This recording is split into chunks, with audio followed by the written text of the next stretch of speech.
It's time to wake up and let the weirdness begin. It's the KVJ Show to start your morning. Kevin is the host. And his skin pigment is whiter than Casper the Ghost. Virginia sounds like this. Nickname Vicious Beast. So don't get her pissed. It's Jason. Talks like a spaz. And they love to talk about Bigfoot and stats. So get ready, here we go. You're listening to 97.9 with the KVJ Show. All right, hello, and welcome to the KVJ Show. Good morning, Virginia. Good morning. How you doing today, Bird? Doing great. Good. Good to hear it. We are a week out. Did you celebrate National Brine Day by getting that turkey going, Virginia? Man, I was chasing the turkey all over town.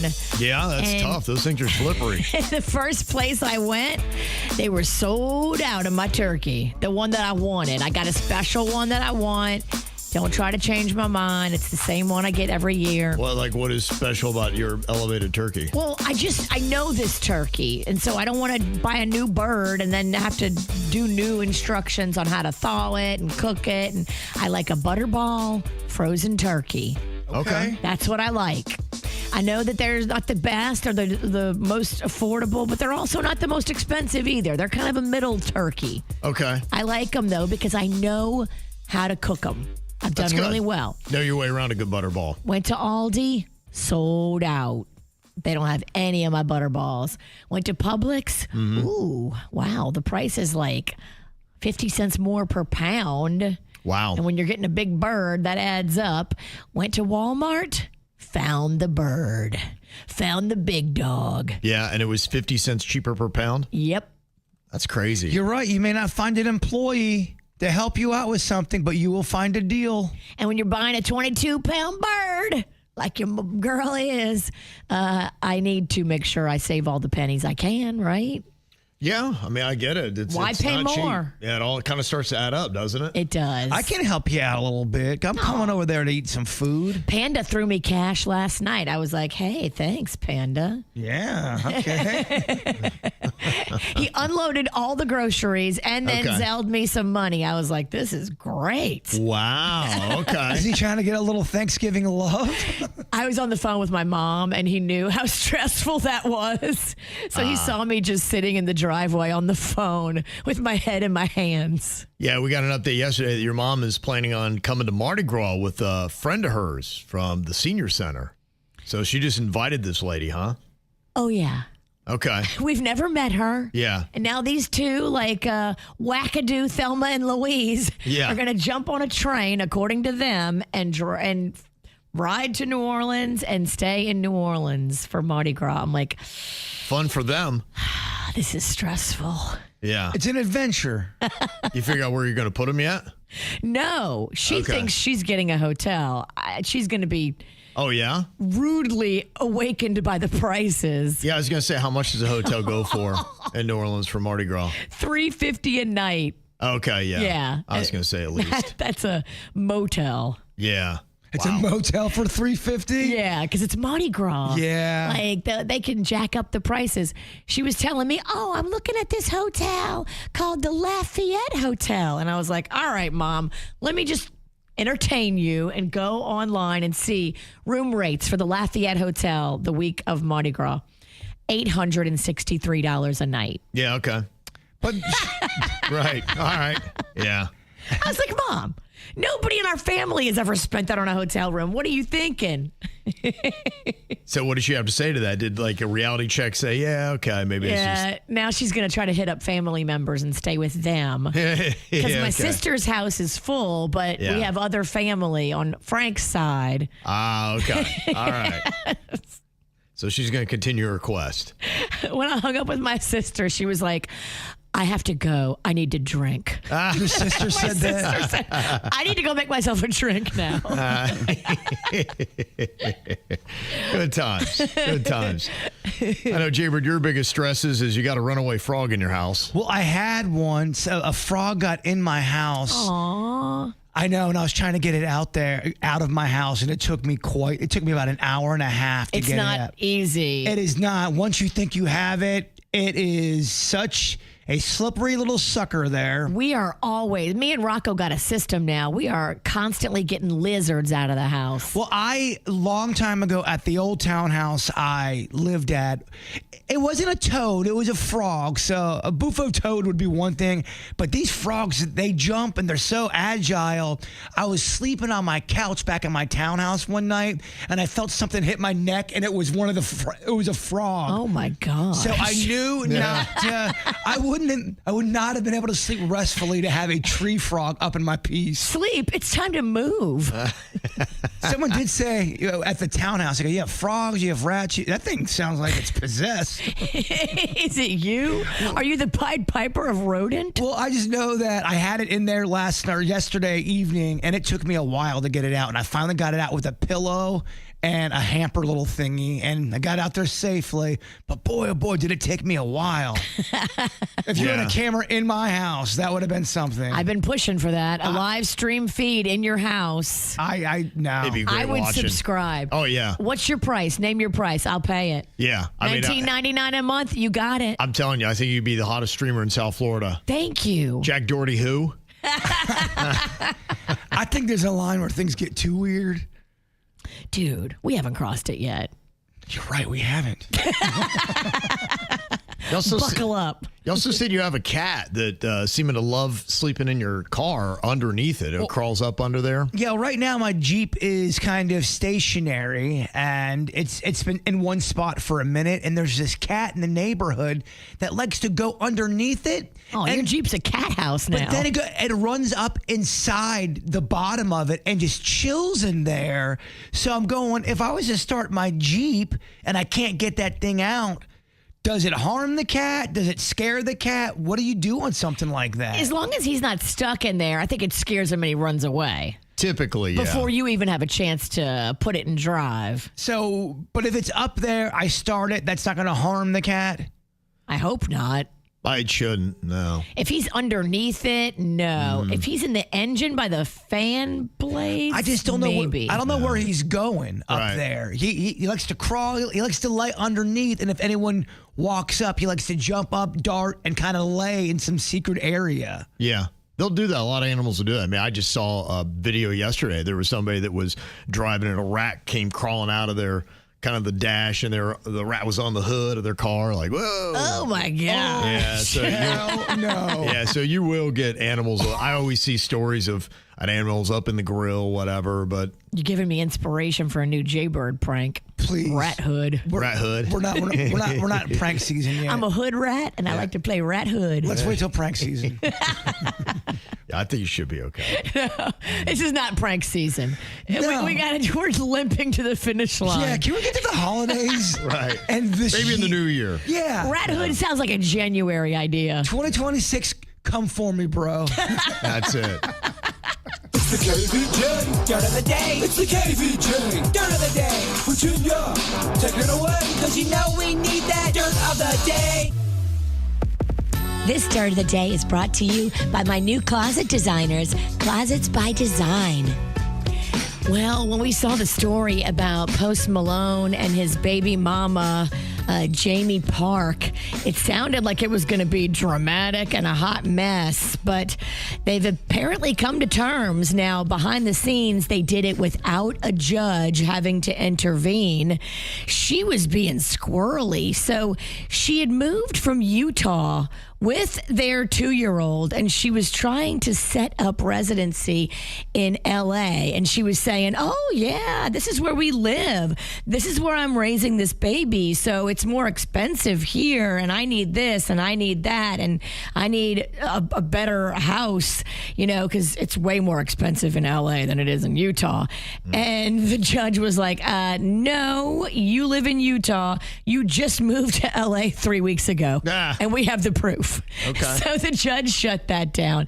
And the custody agreement, which was filed in Utah, has officially been agreed to by both sides. So that means that the judge did not have to step in. Maybe she saw the writing on the wall and said, oh, yeah, I'm not going to be able to get the quadruple more than I deserve, and maybe I should just take what he's offering. It sounds like it covers everything: custody, visitation, child support, and they both did sign off and agree to it. And it sounds like she's going to, at least for now, try to live in LA but only get Utah money.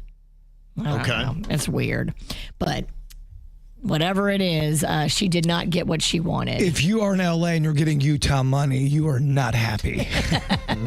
She probably had to settle somewhere in the middle of LA money and Utah money. They both had to give a little bit, because that's what happens in mediation. Nobody walks away a winner. Everybody has to give a little bit. Everyone walks out with a scar, too. Yeah. He walks out with more scars because he's got the money, but that's just the way it goes. Diddy is in danger of losing his $100 million defamation lawsuit against NBC. Now, he claims that the whole special they put out, Diddy, The Making of a Bad Boy, unfairly portrayed him as a monster and put his reputation in danger. He's such a kitten.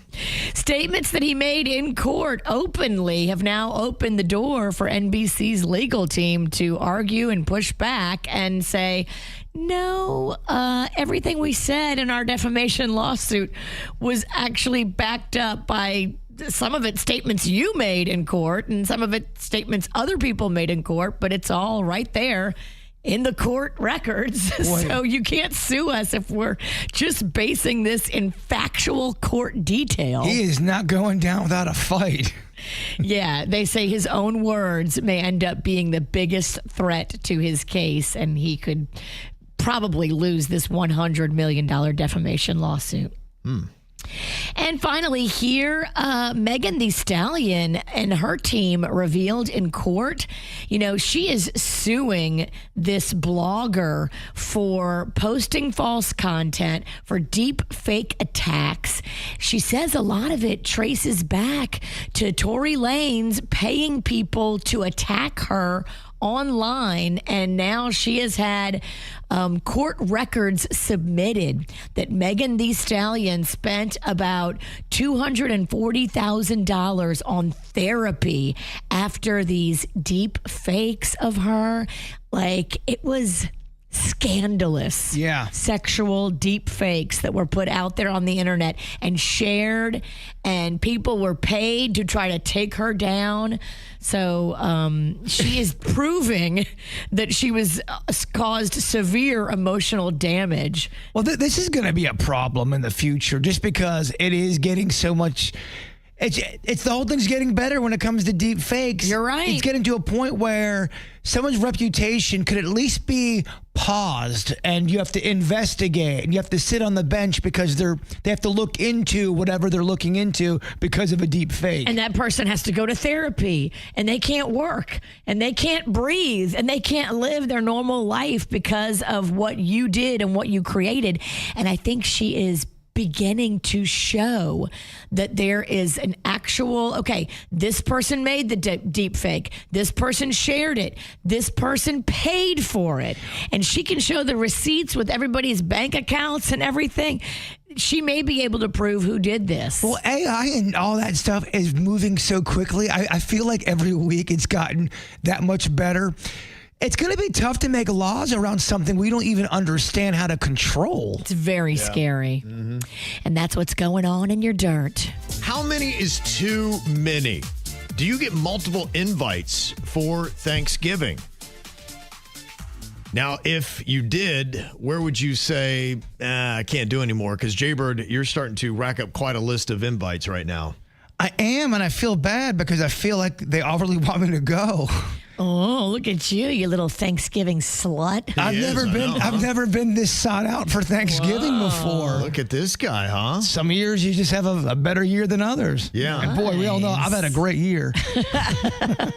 How many invites you at so far? 5. Okay. So one is my girlfriends, obviously. I have to go to that. Yes. Honey Faces. The other one's Virginia. I made a commitment to that. You don't have to go. I mean, if you've got a lot to do, you got to make Honey Face happy. I will. I'm definitely going to that. But you got some of the best food in Thanksgiving. So my food is better than Honey Face's No, I didn't say that. No. Wow. What a statement. That's not what I said. What a dumb boyfriend. No, I didn't say that. Don't. I'm on the edge. Don't. I'm just kidding. I would just chill. No, that's not what I meant. I'm just teasing. She makes amazing food. I'm saying out of the rankings, you guys are the top two that I'm like, all right, I have to hit those places because they have the best food. Who are the other ones? Let's talk those through. So the third one is a friend, just a boy of mine. Okay. The other two are friends of my mother. Oh, okay. Now, one of the friends is, because this is the month my mom died. My mom died, not to bring the room down, but my mom died during Thanksgiving pretty much. Wah, wah. Yes. But what she loves to do is reminisce about my mom, but it's not happy reminiscing. It's very sad and depressing. So you're going, I want to do the right thing and go and visit and be there, but I also don't feel like being depressed on Thanksgiving. You want to pick me up. I want to pick me up on Thanksgiving. I don't want a reminder of why that was one of the worst weeks of my life. So you already know that. Yeah, exactly. And it's just the whole vibe. The corn's always cold. Yeah, we got to cross that one off. The air conditioning's ever working right. It's hot. Yeah, I would think I'd be skipping that one. So I think I might have to skip that one. And then the other one's just another friend of my mom's who's definitely not as depressing by any means. Okay. So there's five that would really well. But just going in there and popping in, I think is kind of rude too. I mean, there's no way you can do five. Yeah. That's just not... And legitimately eat. Right. Yeah. You could be like Nick Cannon on Father's Day. It's just not possible. Right. Drive-by wave. Yeah. So, hey, bye. Have we narrowed it down to 3 is the absolute limit one can do? Even 3 is Three is a lot, but you could do 3. What time are they all eating? All different hours, all different times. Everyone eats. One family I know, they start their Thanksgiving dinner at 11 a.m. I thought that was so early. But that could work if your other ones are staggered. I'll tell you, mine is starting late. Okay. We are not eating early this year, even though sometimes we like to eat around 1, 2, 3. Magnolia is going to her dad's early. So we're going to hold our Thanksgiving celebrations till more like the evening, like 5 p.m. Well, here's my other question. If you stop at someone's house for Thanksgiving, what is the lowest amount of time you can stay there without being rude? An hour. An hour's a good... And when you walk in, what you have to say is... Oh, this is a great thing, but I just got to tell you, we are going to have to leave. I have 2 other family Thanksgivings I got to go to after this. Like, establish it in the beginning that you're only there for an hour and you're so grateful for the invite. Because the invites are for the table sit down, not for a pop and chat. It's for...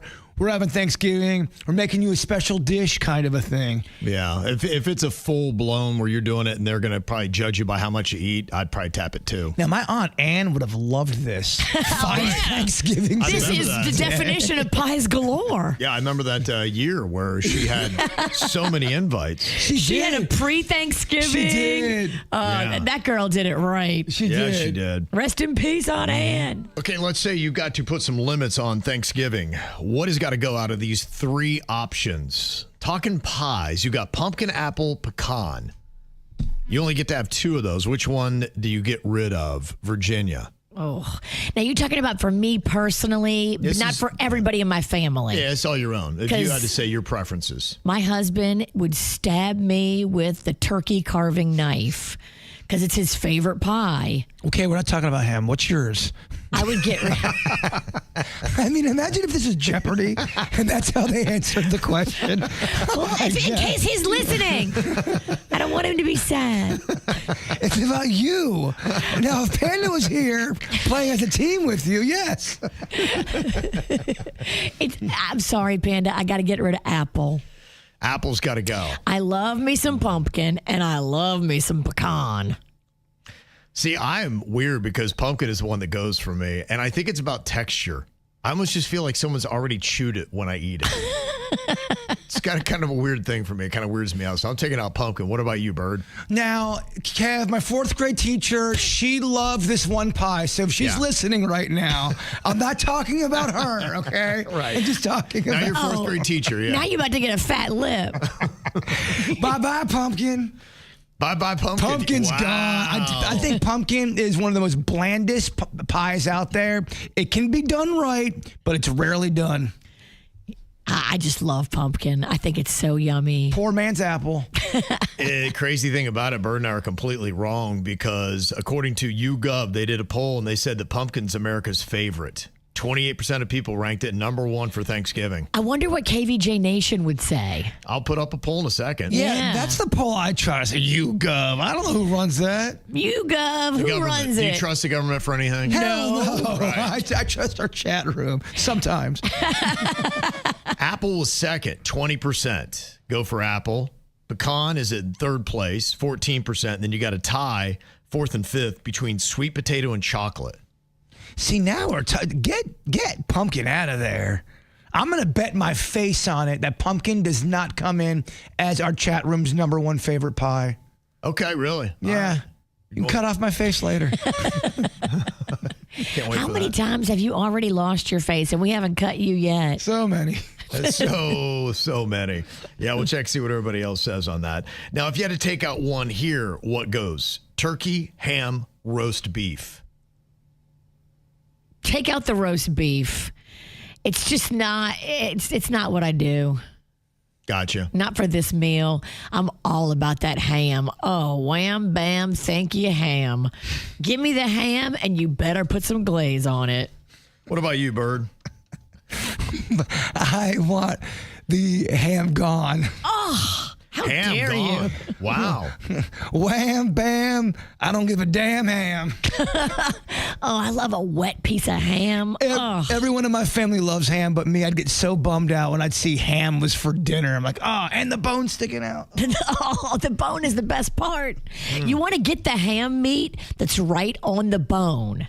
Same thing with steak. The Right. best part of the meat is right there on the bone. No, there are some ham lovers out there. I mean, I've lived with them. A little ham, a little turkey.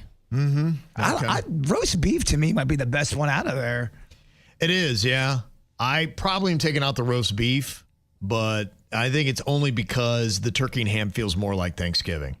And the roast beef you do maybe for Christmas. Yeah.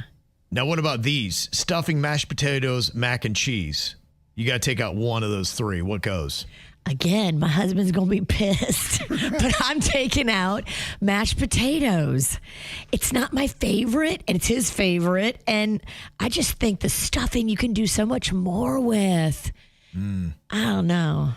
Yeah, to me, I grew up with my grandma's mashed potatoes. Can't take those out. That and that gravy. The stuffing's just too traditional to lose that. Mac and cheese got to go for me. Wow, you guys are out of your If minds. the mac and cheese is made right, Kevin, it's so gooey. I get it. Honestly, preferably, I think I'd rather have mac and cheese over stuffing. But I'm kind of throwing in a nostalgic vote just because it's Thanksgiving. I'm going traditional on a few just because I'd be like, this is the only time of year I'm going to eat this. I see you tried, Kev. Yeah, that's what I'm doing. I don't like your strategy. I don't like it. I think you should go with what you love.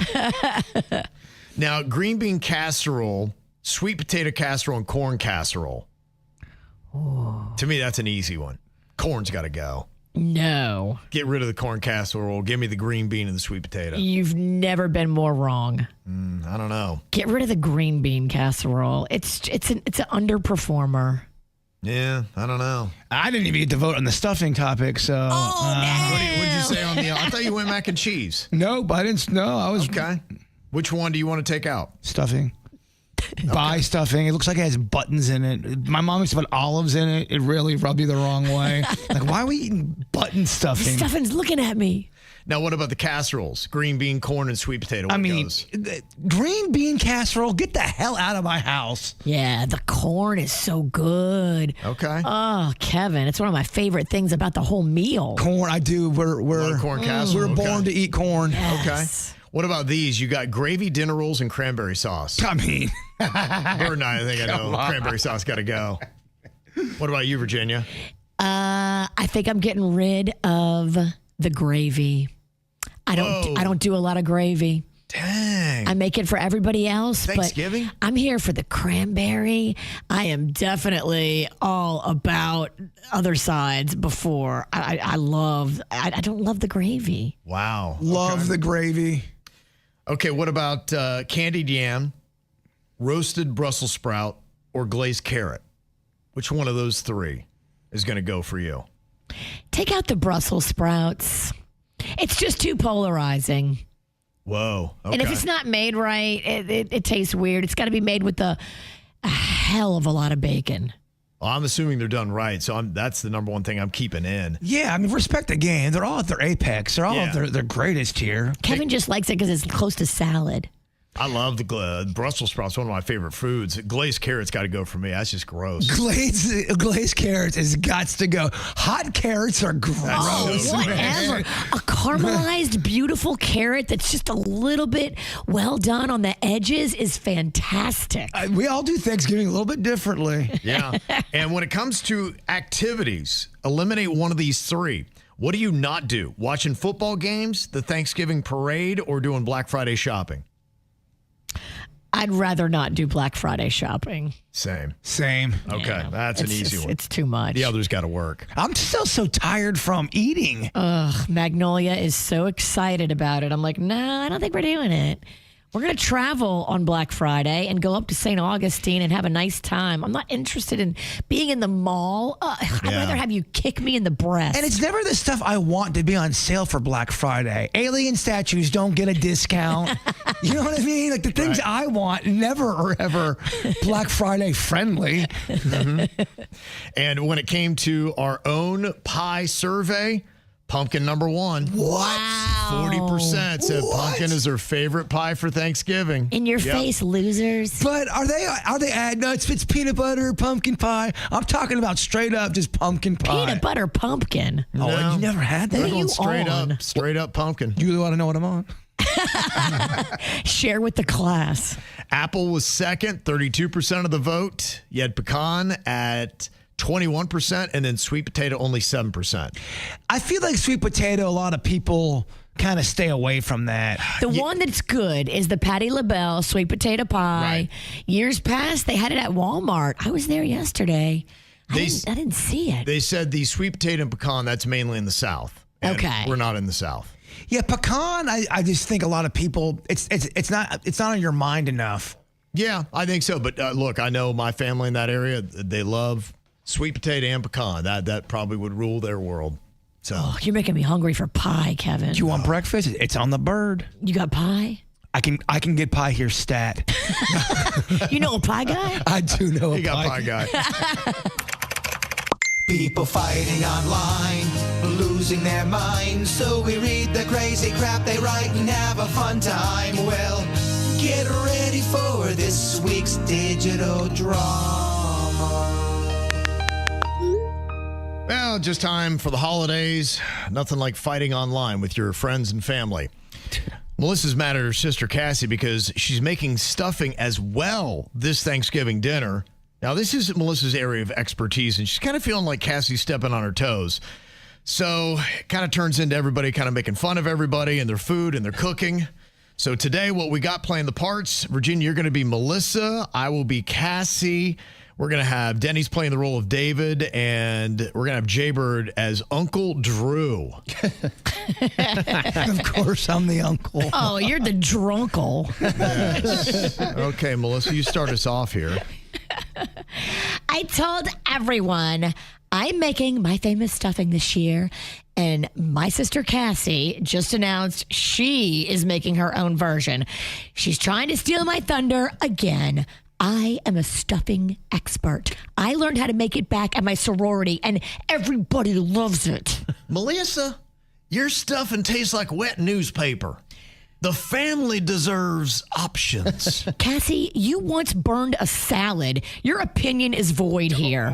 Can we all just relax? It's just stuffing. We can have 2 bowls without starting a civil war. David, you stay in your lane. Okay. You brought canned cranberry sauce last year with the imprint still on it. Shut up, Cassie. Thank you, David, for proving my point. Cassie cannot be trusted with culinary decisions. Not to mention your attitude. It sucks, Cassie. Melissa, you thought mashed potatoes had gluten. You're just a thirsty drama queen who has to make everything about you. I don't care who makes what. I'll be hammered by that point anyway. Drunkle. I'm eating both stuffings and judging harshly like a drunk Thanksgiving. Gordon Ramsay. They better not suck or I'll pee all over the walls. Oh, my. What a threat. Uncle Sure. How dare you? And I also believe him. Yeah. Don't test him.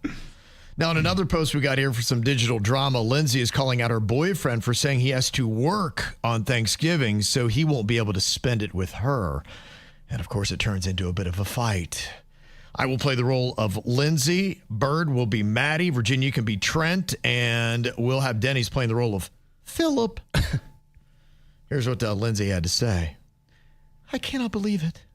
My boyfriend, Trent, he just told me that he's working late the night of Thanksgiving, and he just can't make it. He's never worked late, ever. Not even once in his life. I'm so sick of your lies, Trent. Girl, Trent is up to something sketchy AF. I don't trust a man who has a mustache and makes them look like a rat. No. I'm literally reading this, ladies. I am working late because my boss asked me. Chill. Damn. You bitches be tripping. You literally missed Valentine's Day dinner because you were getting beers with your boys. You treat me like I'm some kind of joke to you. Well, thanks for putting all of this out on social media, Lindsay. Real classy. That was one time, bro. The game went to overtime. Blame the refs, not me. You need to dump his ass, Lindsay. He doesn't respect you, girl. Yeah, and you know what? And I think he cheats on me at Thanksgiving and Christmas, Easter, Flag Day, every damn day. I am at my limit. You two sound unhinged right now. And what does Flag Day have to do with anything? To be honest, Flag Day is a very underrated holiday. Just my 2 cents on the matter.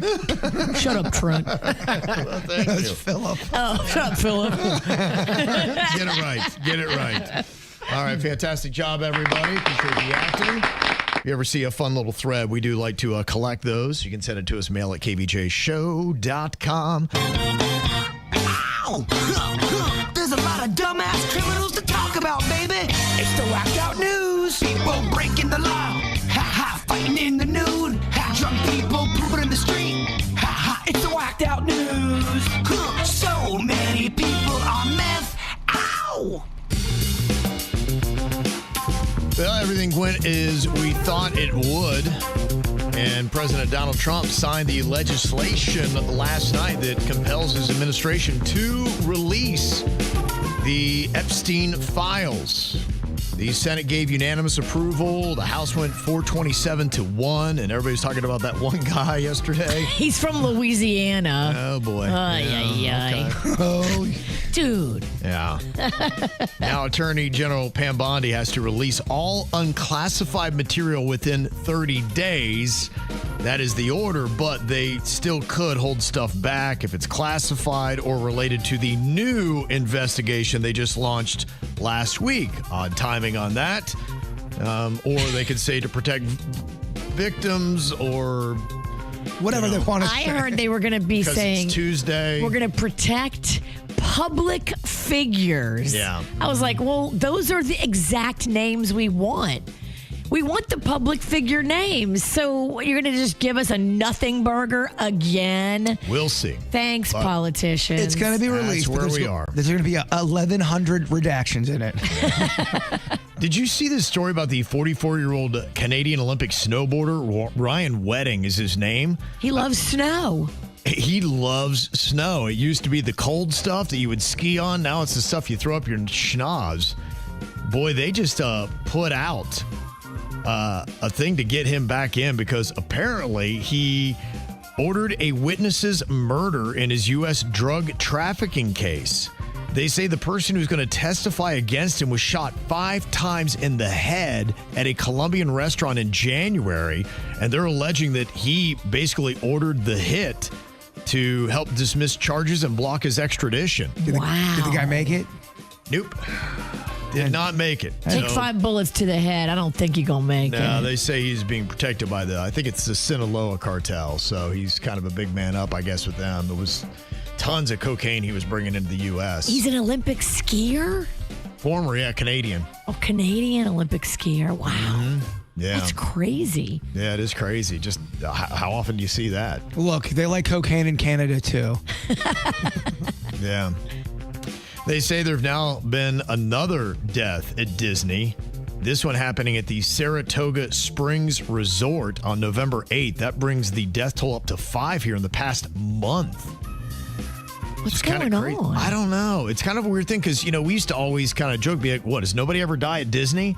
And then that whole thing came back where it's like, oh, yeah, they'll kind of try to get you off property before they declare you dead. So they were kind of always clear to that because they don't want, this whole thing like people are dying at Disney. But it only makes sense with how many guests are going. And right. I don't know what's changed. I don't know if people all of a sudden are dropping dead at Disney or we're just now finally hearing the real stories. That's my question.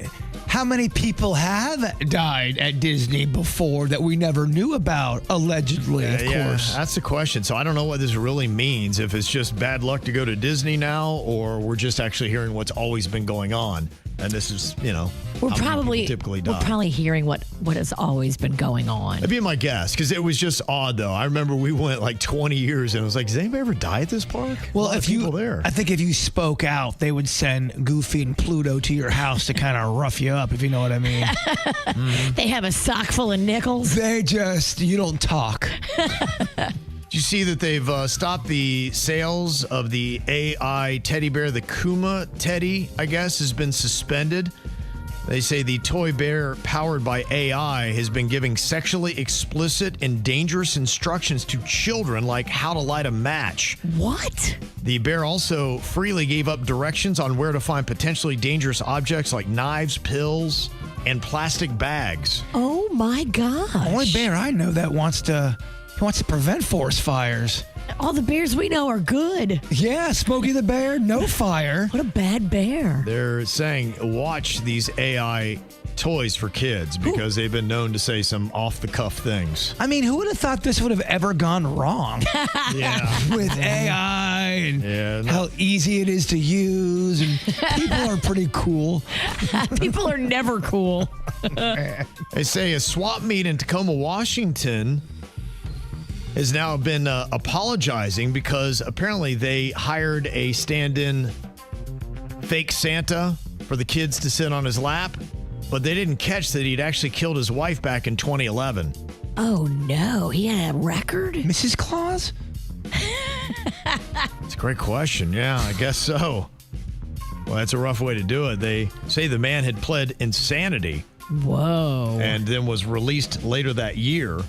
And somehow they missed the whole thing, and they're very apologetic that they were having kids sitting on the laps of a former killer. Murderous Santa? Yes. Oh, my Dang. gosh. Yeah. Mm-hmm. Y'all got to vet your Santas. Yeah, you do. People aren't aware.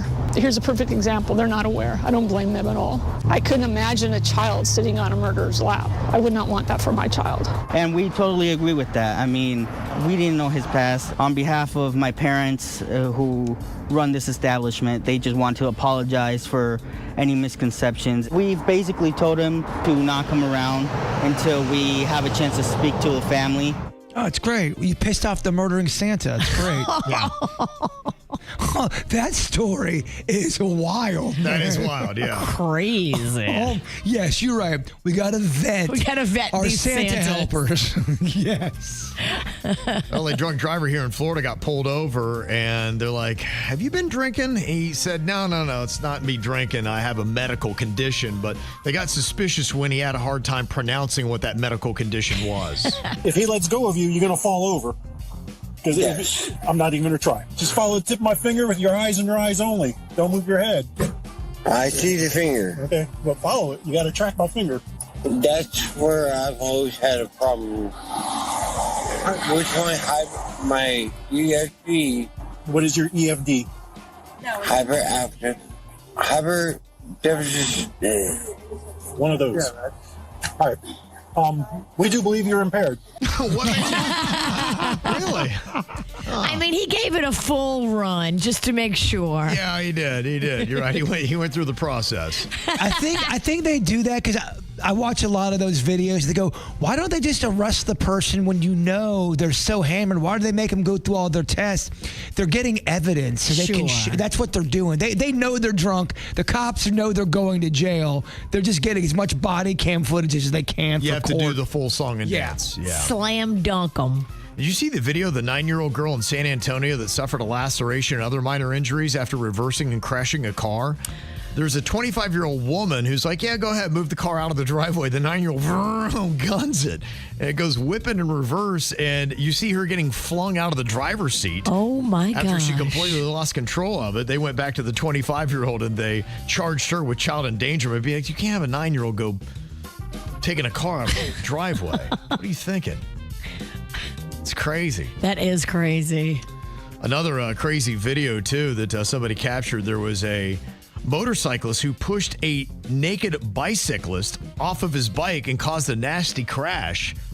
It was all on video. I mean, not very nice. I mean, I know the guy's naked, but you just can't walk. It almost looked like he cold cocked him in the face. Oh, my gosh.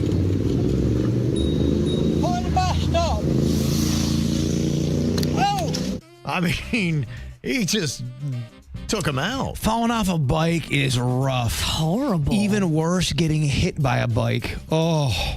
And try doing it naked, too. Oh, my not gosh. easy. These nards couldn't put up with that.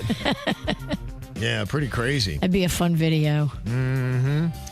They say a Long Island drug dealer sprung from prison by President Trump has now been convicted of sexually abusing his kid's nanny and assaulting a toddler. Oh, no. 41-year-old Jonathan Braun landed a 27-month sentence in Brooklyn federal court Monday for violating the terms of his 2021 presidential pardon with fresh crimes. So, I mean, this guy was not fit to be out. I kind of feel like that's a low sentence for what he did. yeah, it feels like it. Let's stop pardoning this guy. Yeah, it might be a good idea. And they say a United flight was forced to make an emergency landing in St. Louis on Sunday morning due to an alleged bomb threat.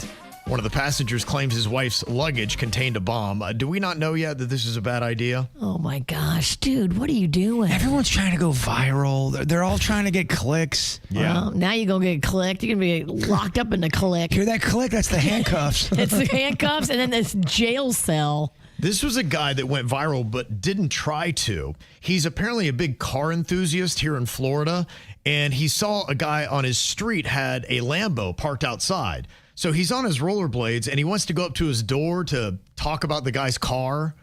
And as he's standing there at the front door, the guy wipes it on his rollerblades and tears his ACL and can't get up.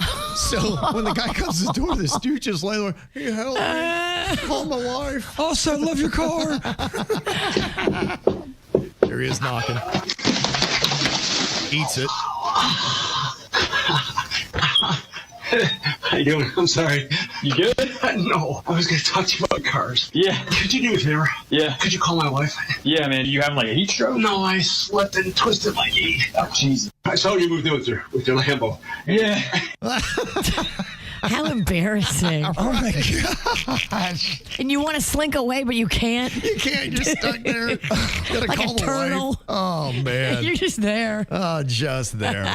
Is this a makeup or a breakup for you? A woman divorced her husband all because of the pancakes that he made for her best friend. What did he put in them? Cyanide?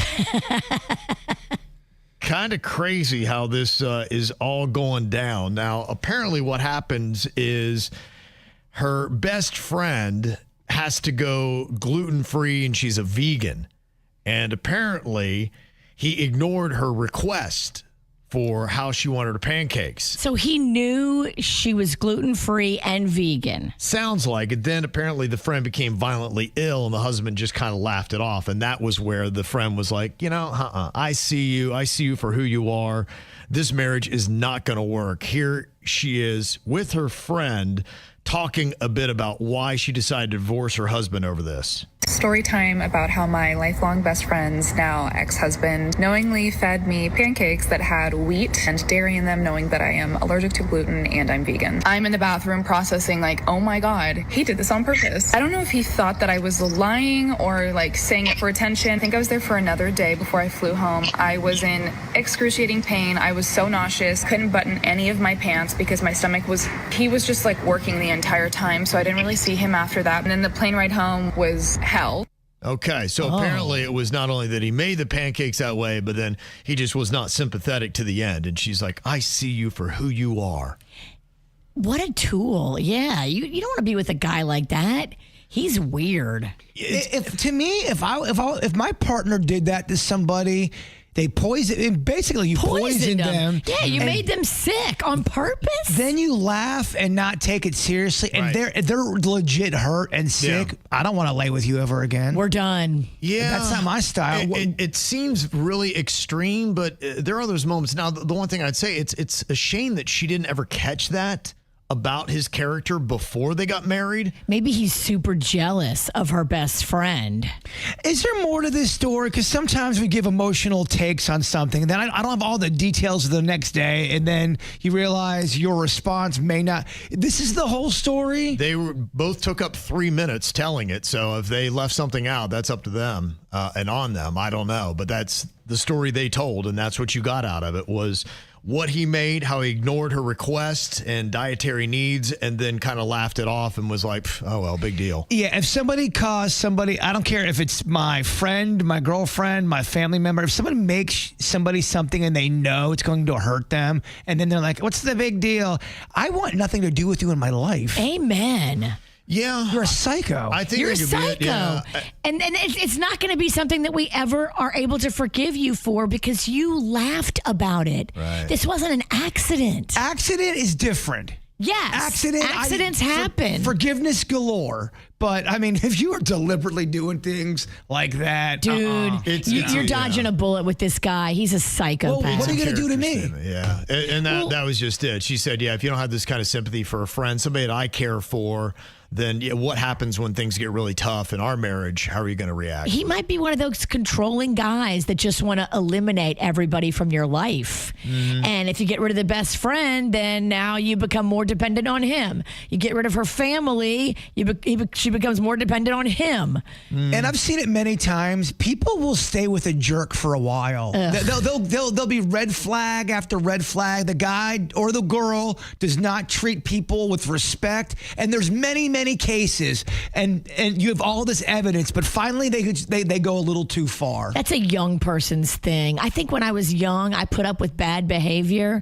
If I could go back and do it again with my 51-year-old brain, things would be different.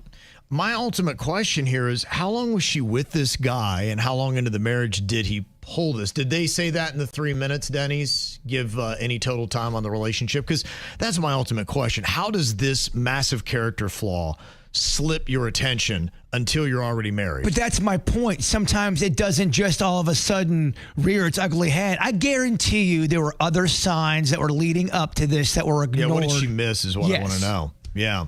So I'm just kind of curious if anybody's ever had that in your relationship where you're married and they just show something in their behavior that makes you completely question their character to the point where you said, no, that's enough for me. You got a big old divorce. Also, stop poisoning people. Someone gave me a brownie one time that had weed in it. And look, if I know about that, that's one thing. If you give me something like that and don't tell me, and all of a sudden I start freaking out, I'm done with you. Yeah, that's poison. Anytime you give somebody something, anything, either that they're allergic to or that is a drug, you're a psycho. Now, here's somebody else that is wondering what they should do with their relationship after finding out that their wife had secretly taken out a life insurance policy on them. Run! They discovered this after sorting through some mail. And they thought it was a bank statement. Then they started looking at it like, wait a minute, no, this is a life insurance policy. It has my name on it. 6 months ago, my wife took this out, and she's listed as the sole beneficiary. Oh. So when I confronted her, she kind of acted annoyed about it, saying she did it. She's like, well, you drive like a maniac. Something could happen. What am I going to do about my future? I was like, okay, well, it's just almost like she was gaslighting me how intensely she came on. She also bought a brand new gun. What's going on here? And she's in the kitchen cleaning it right now. She invited you to go in for pork chops. Don't go. Why do we have 40 bottles of antifreeze in the garage? So, yeah, he does. He's kind of starting to wonder, be like, all right, well, this is odd. You would think you would at least mention this to your partner and be like, hey, you know, I'm concerned if something happens to you. I don't think your life insurance policy is enough. I don't like getting news about stuff after the fact. If it involves me, I like to know and be a part of that decision. Well, of course, because that's what a marriage is about, trust and communication. Yeah. Don't go cliff climbing with this person. They're going to push you off. I wouldn't even take a sip of a drink. No, you're right. I would make my own food, and even that might be suspect. And I don't know what you did to the ingredients. No, when my wife took out a massive policy on my life, she was forthcoming and told me about it, but I have not slept well since. I'm not going to lie. Every night I go to bed with concern. And when I wake up, I'm like, thank you, Jesus. She didn't get me yet. Yet. That's all I know. Oh, this will be used in court. Yeah. All right. Well, if you've got any thoughts on that, would you make up or break up over a life insurance policy they did not reveal to you? Does that end it for you? I don't know what I do, but I see why he's annoyed. The first one I kind of get more than I do the second one, ending that relationship. Annoyed or paranoid? Yeah. I'm annoyed and paranoid.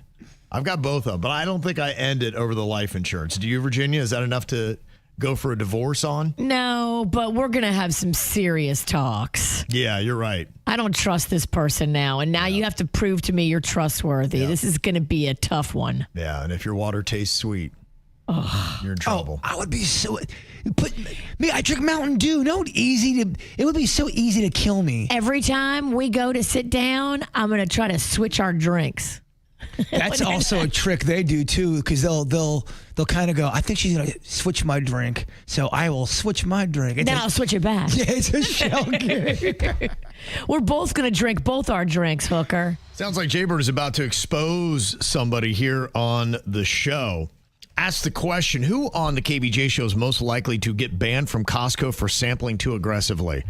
I'm telling you right now, and I give my answer in bulk. It is Virginia. Whatever. It is Virginia. She'll have too many, and I can see her going back up and forth. I've seen it happen before, Kevin.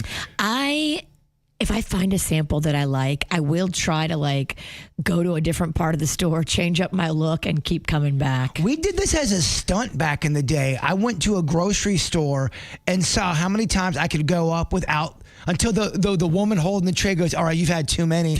And I believe it got up to 5. Yeah, I think it was. It was 5 where she's like, all right, you've had enough. Look, lady, you ain't the first one to cut me off. So I think 4 to 5, they start looking at. 3, they're looking at you side-eyed. 4, they're going, how dare you? 5, they snap. Right. You had enough. I wonder if they tell them, be like, okay, don't cause a ruckus unless they get to maybe 3 or 4 or whatever. It's only supposed to be 1 per person, max 2. Right. Well, then you go to a festival where people are giving out samples, and I kind of feel like that is the wild, wild west at that point. Well, that is different because those people are just rogue and renegade and running around, and they want to get rid of their inventory as quick as they can. Are you talking about the Red Bull girls that walk around and give out Red Bull? Well, I just know we've been to food festivals before, and they'll have somebody out in the front of their food tent or whatever going, you want some samples? Now, if you go up to that food tent 7 times, you basically just got a whole meal from the whole dish. Yeah, I don't know if they're cool with that. Okay, who on the KVJ show do you think would be most likely to accidentally confess to a crime they didn't commit? Jbird. I did it during the KVJ horror movie. I confessed to something I didn't even do. Sweet Lord, I hope that this guy never gets questioned by the FBI and given one of those lie detector tests, he will fail it, even if he didn't commit the crime. I found out something. First of all, it wasn't a big deal that happened. It was stupid. And then somebody that I was working with got yelled at. And then I just said, it's my fault. I did it. I just did it. But then I thought I really did it, but I didn't. It was a mess. Tell me who yelled. You?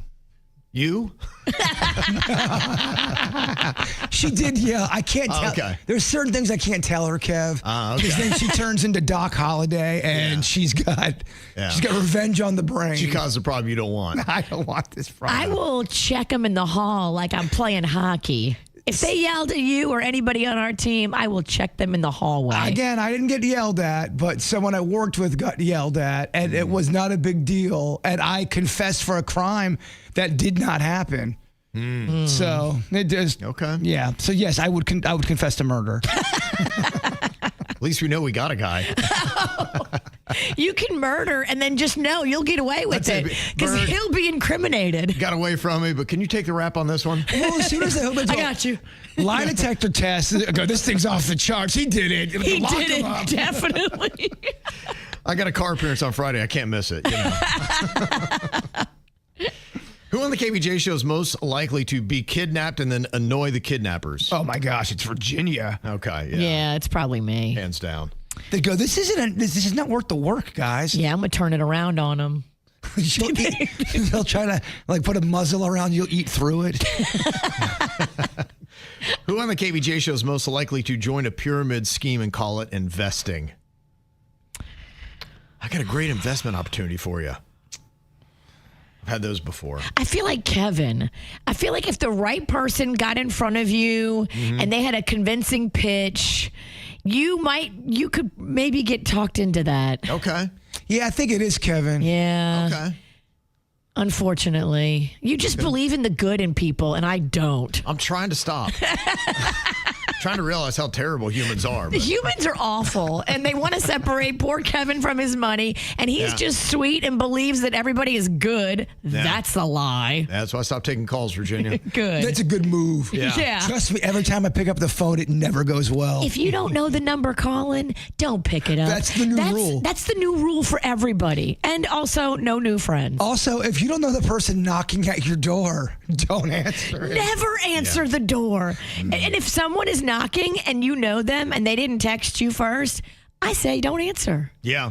Honestly, you've got to have now brown pants on before I open the door. I was out there the other day and I saw the guy and it was like, I'm not opening the door. Guy kept knocking. It was the UPS guy with my phone. I'm like, all right, guys in all brown. I'll open the door for guys in all brown. Holding boxes. Yeah. So if you want to try to trick me, you got to wear a UPS or FedEx uniform. If the Jehovah's Witness start wearing UPS outfits, I'm screwed. They get you. You'll have me all day long. Yeah. And finally here, who on the KVJ show is most likely to lose their car in the parking lot for more than an hour? Jbird. I have no comment. We all got our thing. Yes. Who on the KVJ show is most likely to get excited about composting? Oh, probably Denny's. Denny's or me. I would have thought it would have been Denny's, but for some reason, Virginia tells me she's all excited about it. Okay. I saw this video on TikTok. Oh, boy. And there's a thing called Mill.com, MILL.com. And you can rent this badass looking composting machine. It just looks like a garbage can. It's very sleek on the outside, which I love sleek. Yeah. And you put your scraps in there, any kind of table food that your kids don't finish because they don't respect your cooking or that you can't finish. You put it in there and then it makes this composted, enriched soil, and then you use it in your yard to grow more fruits and vegetables, and you make your own soil. So are you going to do that on the golf course? No, I'm going to make a little garden on my patio and start growing more fruits and vegetables. It feels like a lot because in a sense, you just have a spot where your garbage is rotting. You need, to me, if you got land, okay, maybe, but if you got a small little yard like I got, I'll be smelling my old garbage all day long. I'll tell you who's going to love that, the golfers.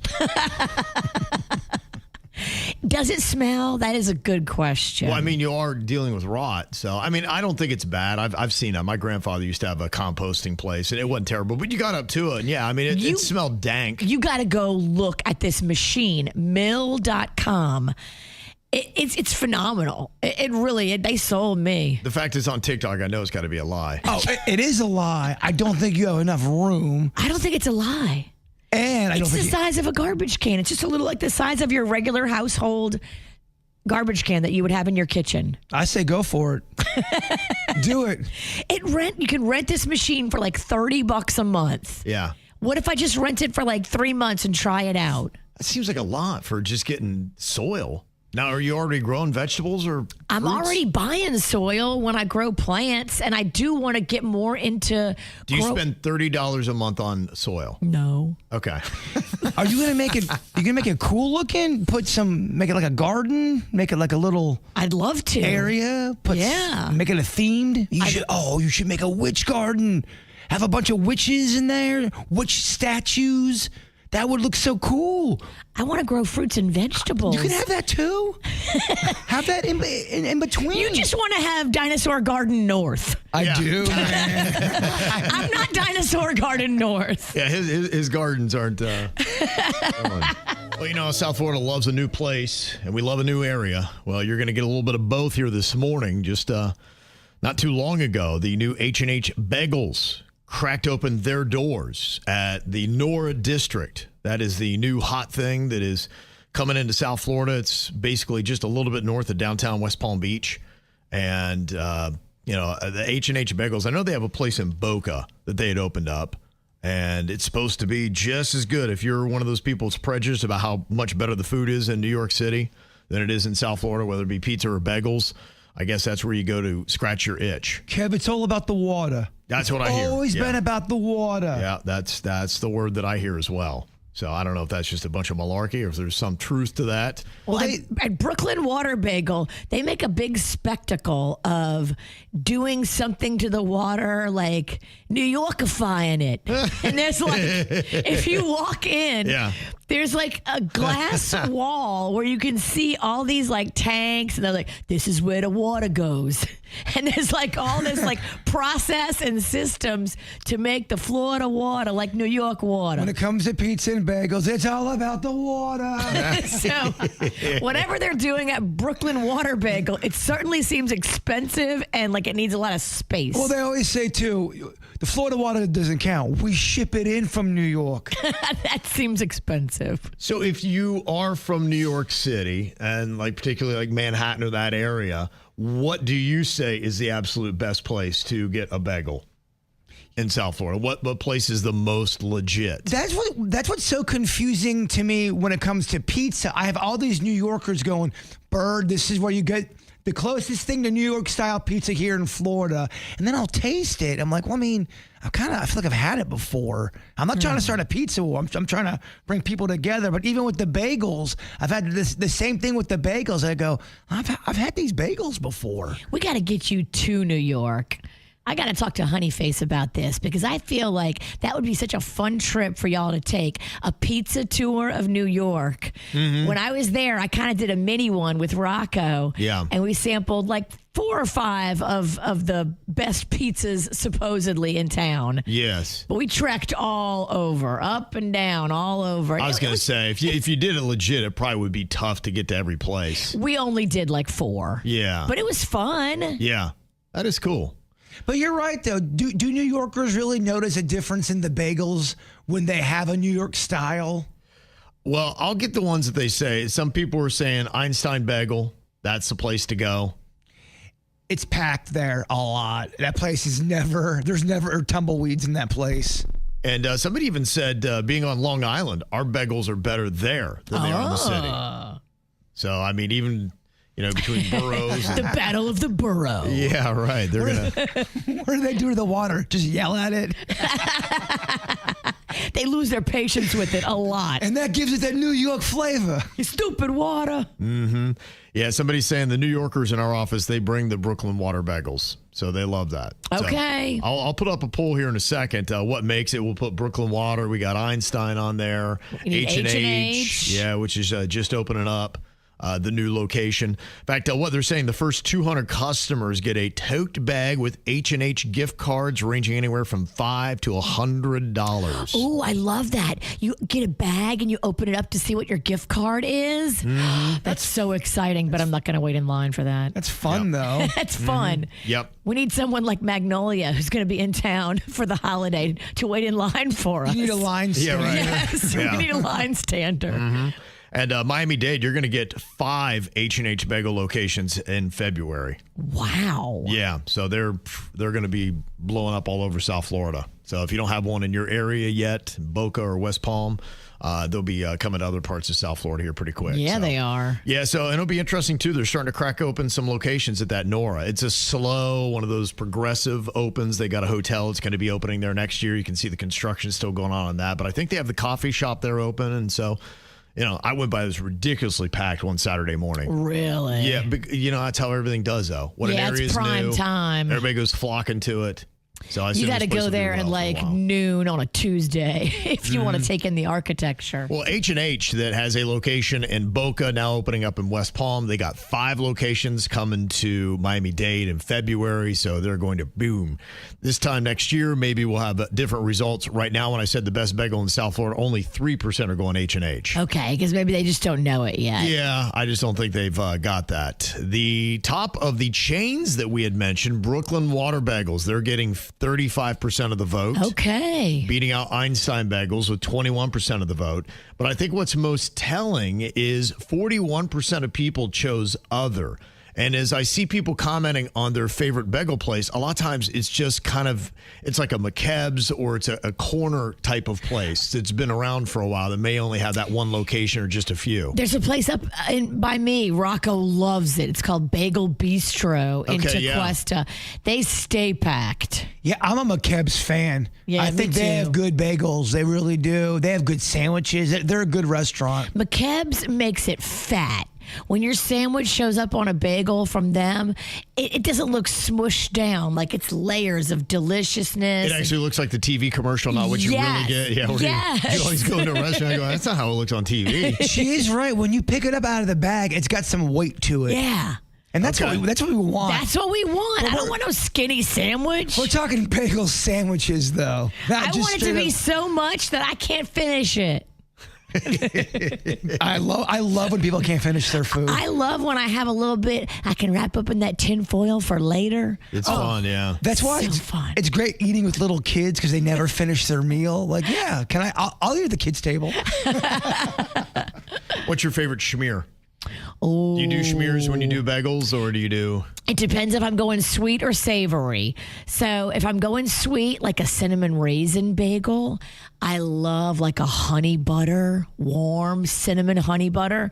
But if I'm doing like savory, then I would do like lox with a chive. Okay. Chive is cream cheese. Oh yeah, I like where they do with onions and capers. Right. Oh yeah. Do you do anything fancy with that, Jbird, with the bagel, or no? Is that it? Yeah, no. I love an everything bagel with cream cheese, but I also love making grilled cheese bagels with strawberry jam inside of them. Ooh. Okay. She's fancy. I know she likes going sweet a lot of times. Well, yeah, I do, but to be quite honest with you, I really am just a salt dog. I yearn for the salt, and then I kind of just taper down with the sweet. The sweets relax me. The salts keep me edgy. That's how you do it, huh? You got that nice balance. Yes. Okay. All right. So, yeah, it seems like that's it. A lot of people have their own little neighborhood favorite. Where they like to go and get their bagels, but we got a new place that is coming into town. Okay, can you answer like a majority of the KVJ show? That is the test we got for you here in Majority Rule today. Got myself, Kevin, Virginia, Jbird, Denny's, all trying to answer here to see exactly if we can come to some kind of agreement here. Okay, first thing I need from you is a car brand. Give me a brand of car. What do you think here? Okay. I'm going to go Kia, Virginia. You know I'm all about that Kia. Okay. Jbird. I wish I could take my answer back because I said Pontiac. Pontiac. Do they even make Pontiac? We go through this every time. I know we've had this topic before. I always write Pontiac. I thought someone would follow suit. What do you got, Denny's? I put Kia. Oh. Okay, all right. So we got 3 people got it. And, Aren't you guys just in sync? yeah. You're like Timberlake. You're out of the band. Yeah, but not good or talented or have no money. He actually can dance. Give me a condiment. What do you go with for condiment? Oh, boy. Oh, gosh. What are you going to put, Virginia? All right. I'm trying to answer like the bird. Yep. I think everyone is. That's the problem. Well, you're the condiment king. Thank you. I love it. Thank you for putting some respect on that name. You know I got you. Honey mustard. Honey mustard. Denny's. I was trying to think like the bird. I put honey mustard. Me too. Oh, we all did it. God, I suck at this game. Not only am I predictable, but then I can't understand you guys. I don't know myself or my friends. I'm so spun. Give me a number 1 through 10. Ooh. Number 1 through 10. All right, what are you going to go with, Bird? 3. Denny's? Lucky number 11. I did 7. Same. Virginia. 7. What is happening? I just picked 7? I feel like it's lucky number 7, right? Yeah, everybody picked 7. Yeah. No, you go in 3s. If not, the gods are mad at you. Sorry, Timberlake. I don't think that's right. Oddly enough, we all have 3 but Bird.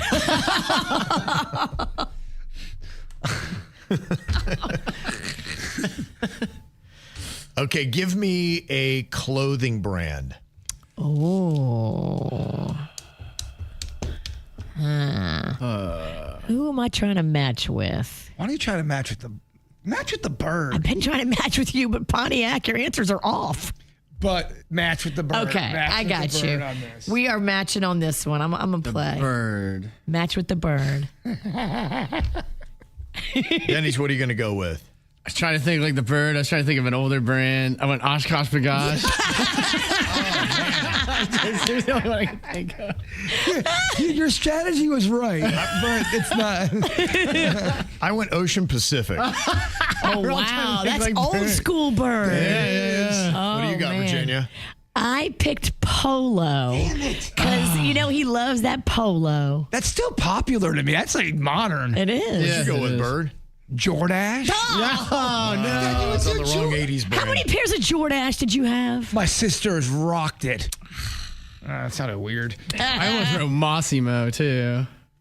For the Did bird. you ever try on your sister's Jordache? Yeah, Virginia, every day. All right, give me a breakfast cereal brand. Okay, we're back in it. What are we doing here? Okay, I am going to go PB Captain Crunch. Virginia. Such a good one. Good one.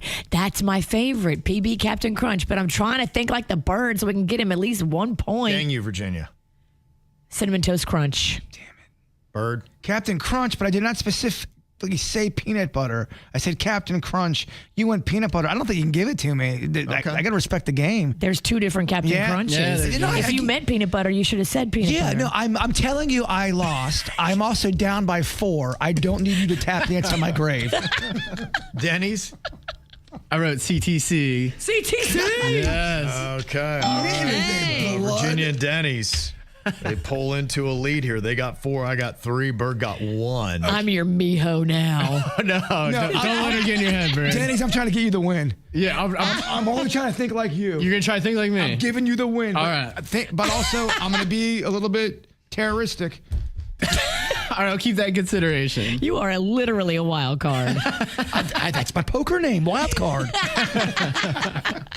Okay, let's go with a romantic comedy actor. Oh. Okay, who are we going to go with on this? All right, Virginia, you get to start It's us. tough. Hold on. Let me think what the best one is. What's Jbird? This is tough. I'm trying to think like myself, like Bird would think I'm thinking like. All right. I just got to go mainstream. Tom Hanks. Damn it, that's such a good one. Okay, Bird, who you going with? Rest in peace. Only talking about Patrick Swayze. Denny's. I just didn't think you did enough rom-coms to put him down. I did John You're right. Cusack. John Cusack, and I went Matthew McConaughey. I almost did McConaughey, but he only did How to Lose a Guy, right? And he did one other one with... he was the first one I thought of. I almost went Glenn Powell, but I don't think nobody's going to put him yet. Ghost, Dirty Dancing. Is that a rom-com? It wasn't a good round. This is one of the worst rounds ever played. In fact, I'm requesting you delete this bit. One more chance to try to break the tie. All right. I'm going to go with a beer brand. Beer brand. A beer brand. What are we going to do here? Okay. Bird, you could start us off. What's the beer brand? It's just so hard. I know. I'm gonna go main. Well, I can't. I'm breaking the rules. Sorry. The rules are there are no rules. Okay. All right.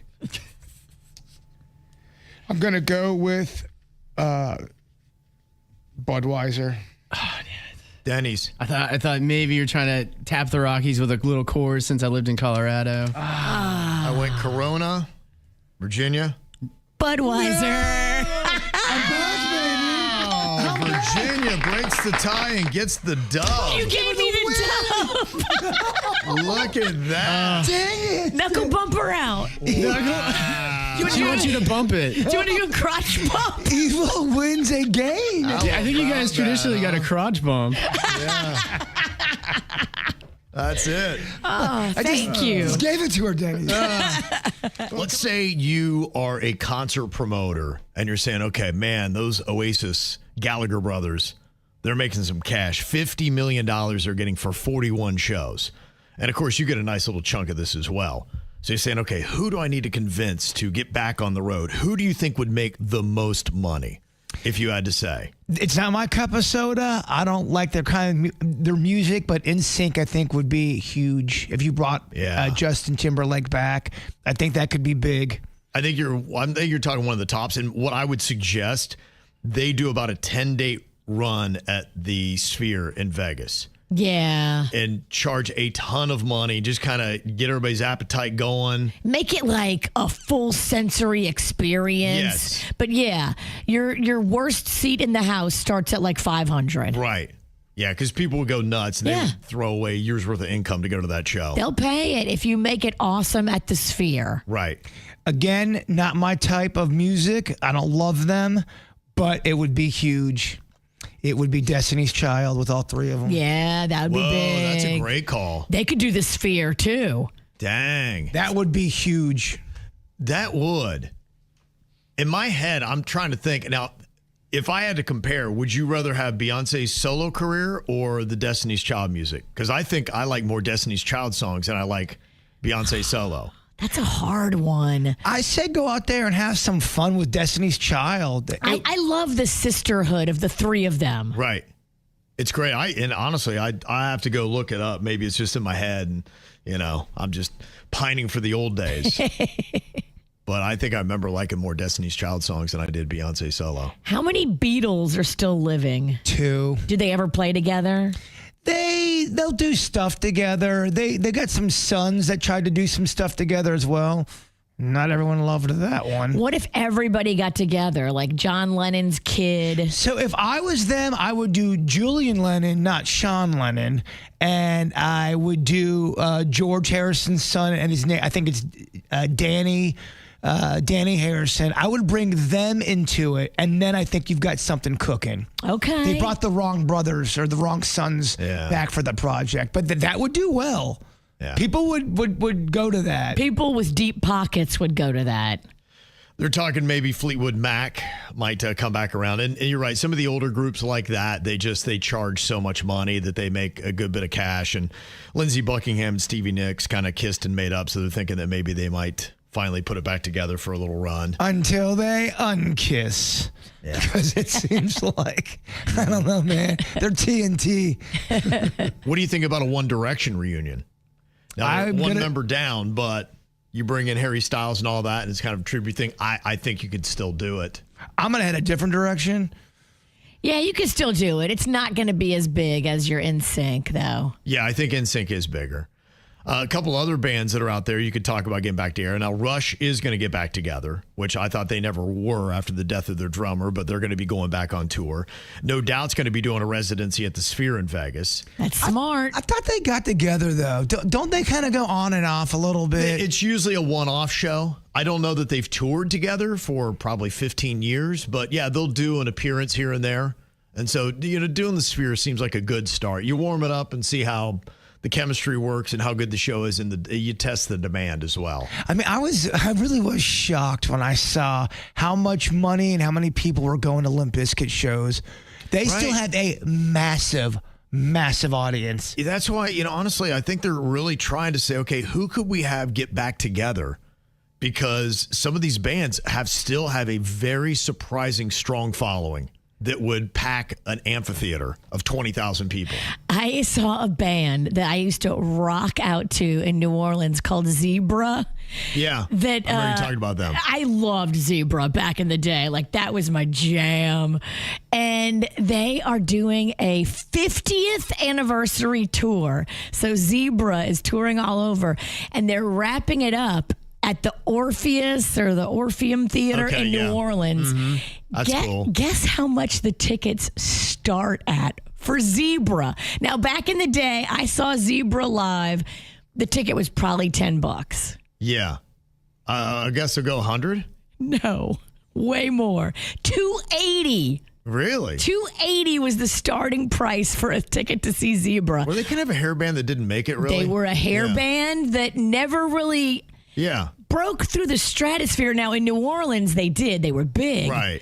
But they want like $280 a ticket for the worst seat in the house. And there's so many bands out there that made it huge in their area, even in their state. Yeah, regional and artists. They couldn't quite, for whatever reason, somebody didn't believe in them, and they kind of hit their peak there. Doesn't mean they suck. It doesn't. Just doesn't mean it just means their number wasn't called. And a lot of times, too, it could mean that they didn't want to sign a bad deal with a big record label, and that would have propelled them to the next level. They held out for more money and stayed local. Now, I don't think this would make a ton of money, but I think it would make good money, and it would make the fans happy if the entire group of Bare Naked Ladies got back together. If we got this guy back, it's been 1 week. If he could Steve came back? If he came back, because all we've got is this guy, and that would be big. That would be big. For the fans, I'm not sure how much money it generates. I don't know. It wouldn't be mainstream big, but for the fans of Bare Naked Ladies, it'd be huge. Yeah, they also are dabbling with another alternative band. They're saying REM.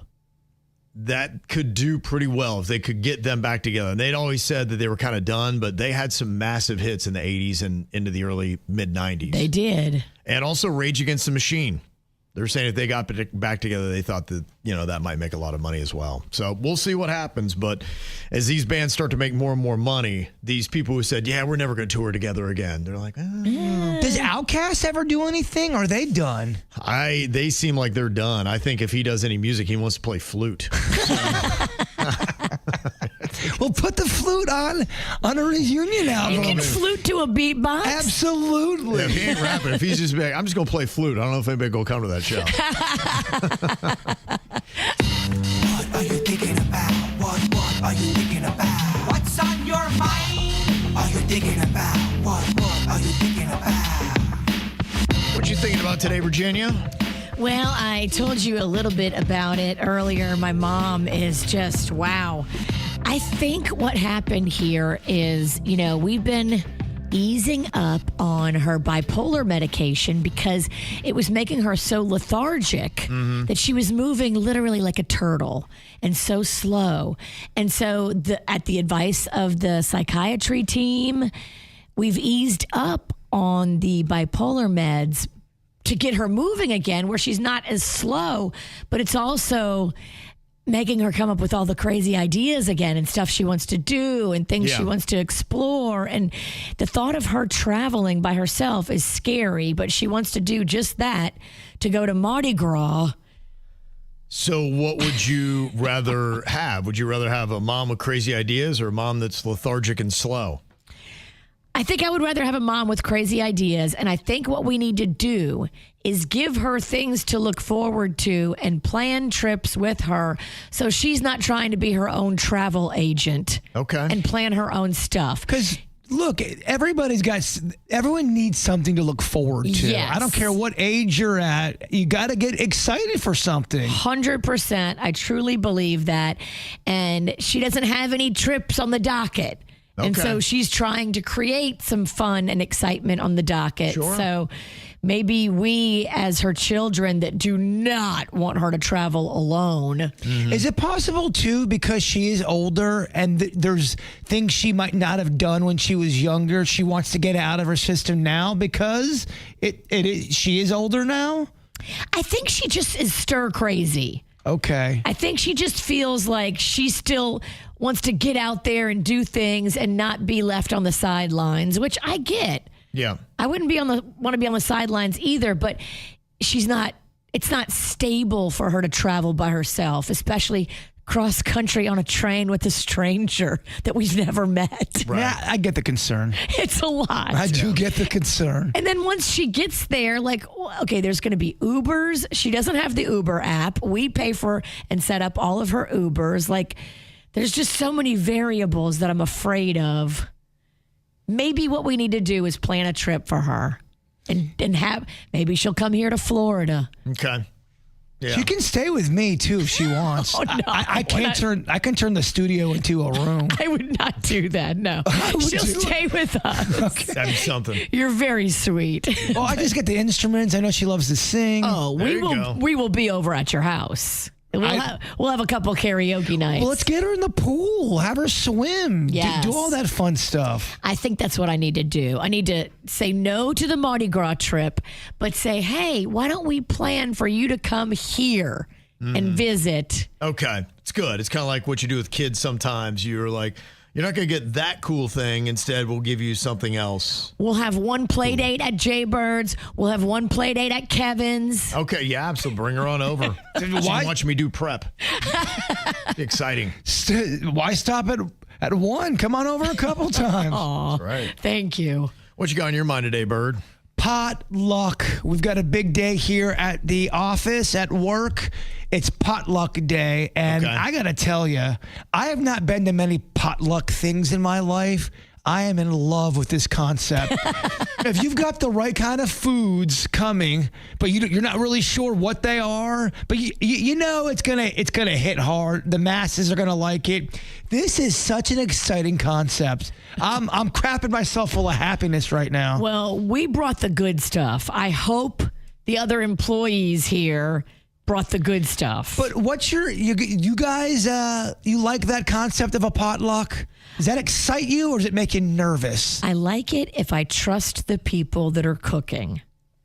It's all about the people that are cooking. I mean, I wanted to do a pizza potluck where you invite about 15 people over, and you either bring a pizza from a place you love or you make your own pizza. We'll get a couple. My neighbor's got a great pizza oven. I'm thinking about getting one. I think that would be so fun to do a potluck pizza. that would be fun. And whatever you want. Yeah. If you want to make one with squid eyes on it because you're an aquatic lover, do you? I've never eaten squid eyes in my life. You know what I'm saying. If you want to make it extra aquatic. But I just love the idea. I mean, I make a pierogi pizza. Yeah. Now, yeah, you eat it. You have to take a nap for about 11 days. The carbiest, thickest pizza. But I like thinking outside the pizza box, if you shall. Okay. All right. Okay. And doing a potluck that way. But yeah, I'm excited for this potluck. Well, him talking about eating food, I'm thinking about how I need to actually eat less. It's one of those things, as the temperature gets a little bit cooler, at least for me, I have kind of a rotation, longer pants, short pants.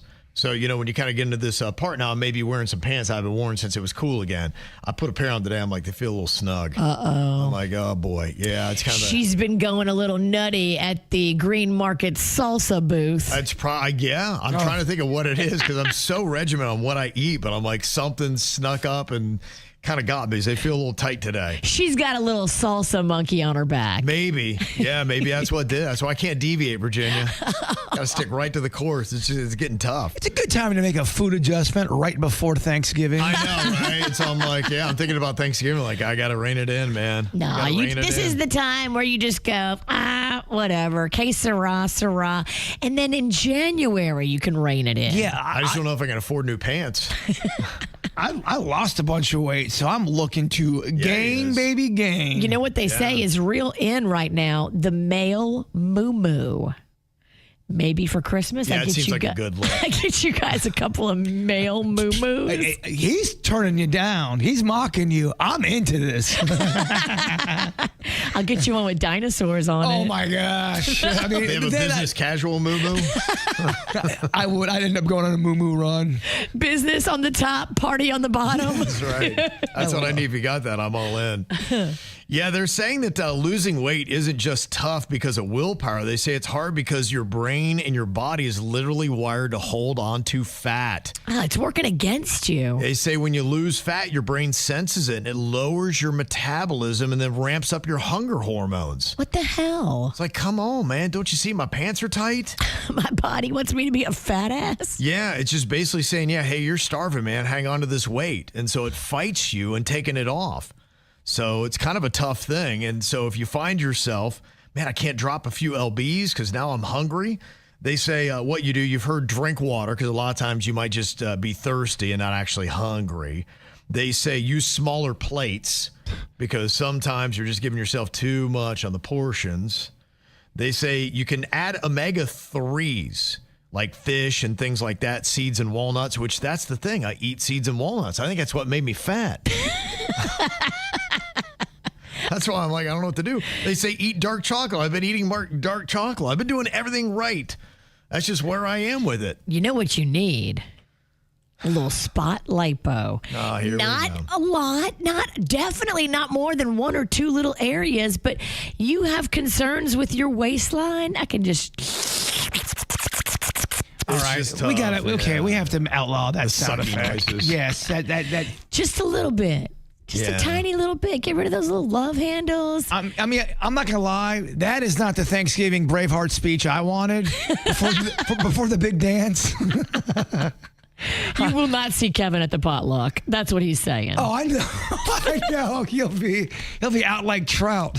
Yeah. That's it. Jason will go in there and eat for all of us. Yeah. I'm just excited to see what everyone brings. It's not even about eating. It's the experience. Okay. I mean, it's also about eating. Yeah, nobody believed you. What are we talking about? Who wants to laugh their ass off? Ooh, I know I do. Ha ha ha ha. He wrote some funny punchlines just for me and you. It's Denny's Joke Jury.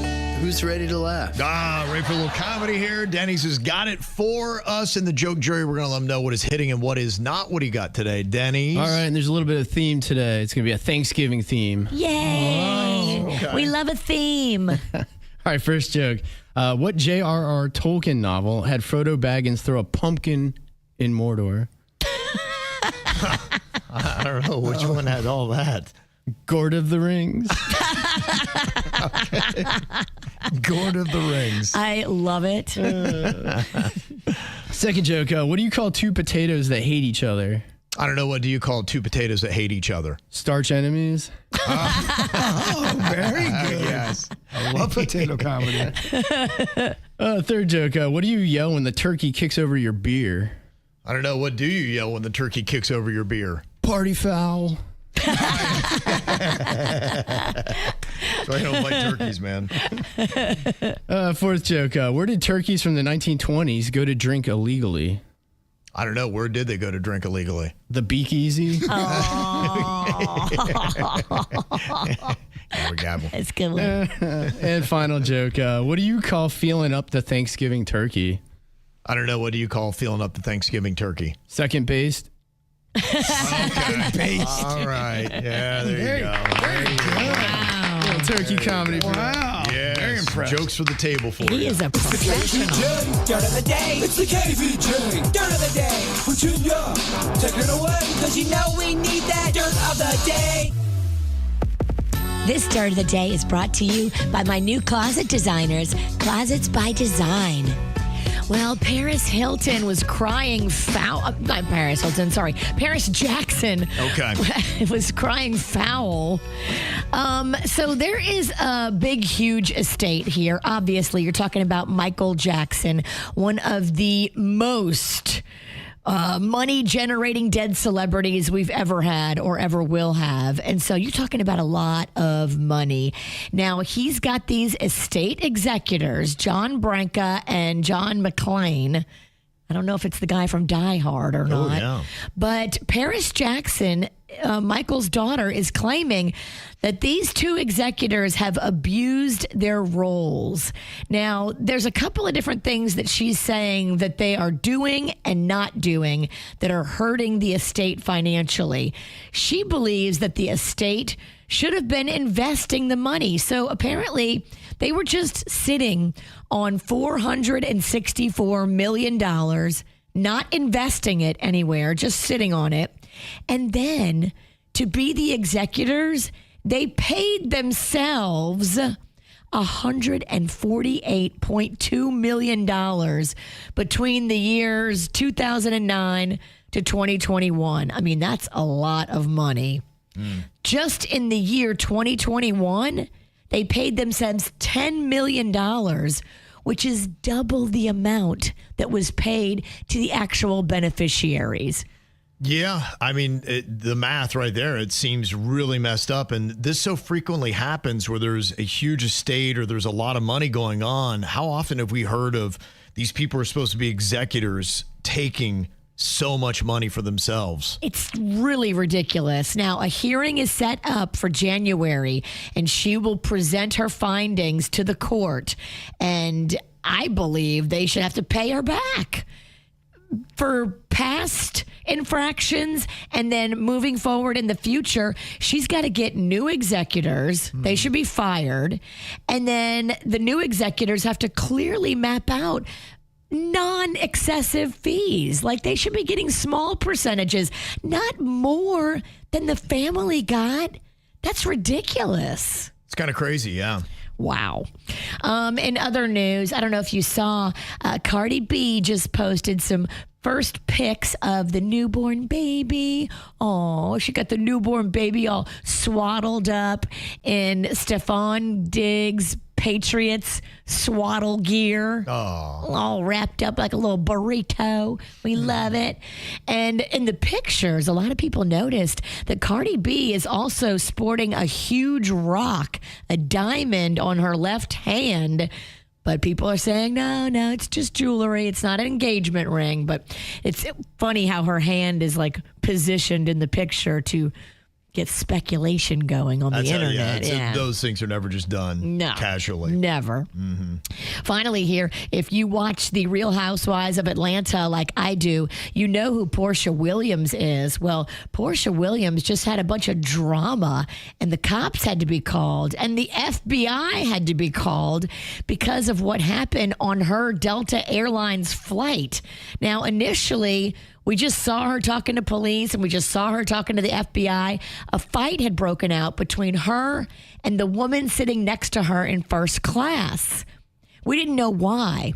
Now we know why. Apparently, Portia was listening to Instagram videos and a bunch of TikTok videos on her phone, but she didn't have headphones on, and the woman next to her just had it and gave it to her, and these two started arguing. But I would say, Portia, you're in the wrong. Well, Kev, I know you're a big Portia Williams fan. How do you feel about this? Yeah, I always got to defend Portia Williams. I mean, she might be one of my 10 all-time favorite housewives of all time. She's that good, huh? She brings the drama. Okay. All right. Well, and she's gorgeous. Just gorgeous to look at. How do you feel about her now, Bird? She's just gorgeous to look at. Whatever I have to say to make this story stop. Yeah. Okay. Done. That's what's going on in your turn of the day. Well, I got to tell you, we got a lot of upset teachers here in South Florida. You just pick your county, and most often they're not very happy. Yesterday it was in Palm Beach County. Teachers were out protesting. There was a school district meeting, and they want a little bit more pay. And who could blame them? Now, what had happened was the Palm Beach County School District originally proposed a less than 2% pay raise and a 1.8% bonus. But the teachers are saying you do the math on that, and that is not keeping up with the rise in the cost of living with inflation and everything else going on with rents and insurance in the state. Especially in South Florida. Yeah. It's just more and more difficult every single year here. And their arguments are saying, well, Palm Beach County, it's an A-rated school district, and we would like to see our level of pay kind of reflect the work we're doing. If you're doing A quality work, you like to have A grade pay. And that's really not just happening. Now, the school district says they approved of higher pay, and they're offering 5 times more than state funding, which unfortunately the state of Florida is not looking great when it comes to states that pay their teachers. Plus, the problem with a couple of counties that we got here is dropping enrollment, especially Palm Beach and Broward counties have got some issues. They say that the Palm Beach County School District is facing a $40 million budget shortfall due to a decline of enrollment of close to 6,000 students. So they're saying, yeah, that's great. We'd love for you to have more money, but we're losing money ourselves. We just can't keep up with everything. Yeah, I think it's becoming a pretty big conundrum for South Florida schools. I think Broward County might even be worse. Are there just less kids, or are more kids going to private? You got a little mix of both. You do have some kids that are going to some of those magnet schools, some of the private schools as well, because of the ledgers that you can get to go over there that's going to give you that compensation of some money. So part of that. And then another part of it, too, is some students are just leaving because their parents can't afford to live in South Florida. And they're just saying, we just had to take off to, South Carolina or wherever it might be. Georgia. Yeah. Yeah. Someplace like that, just saying we couldn't afford to live there anymore.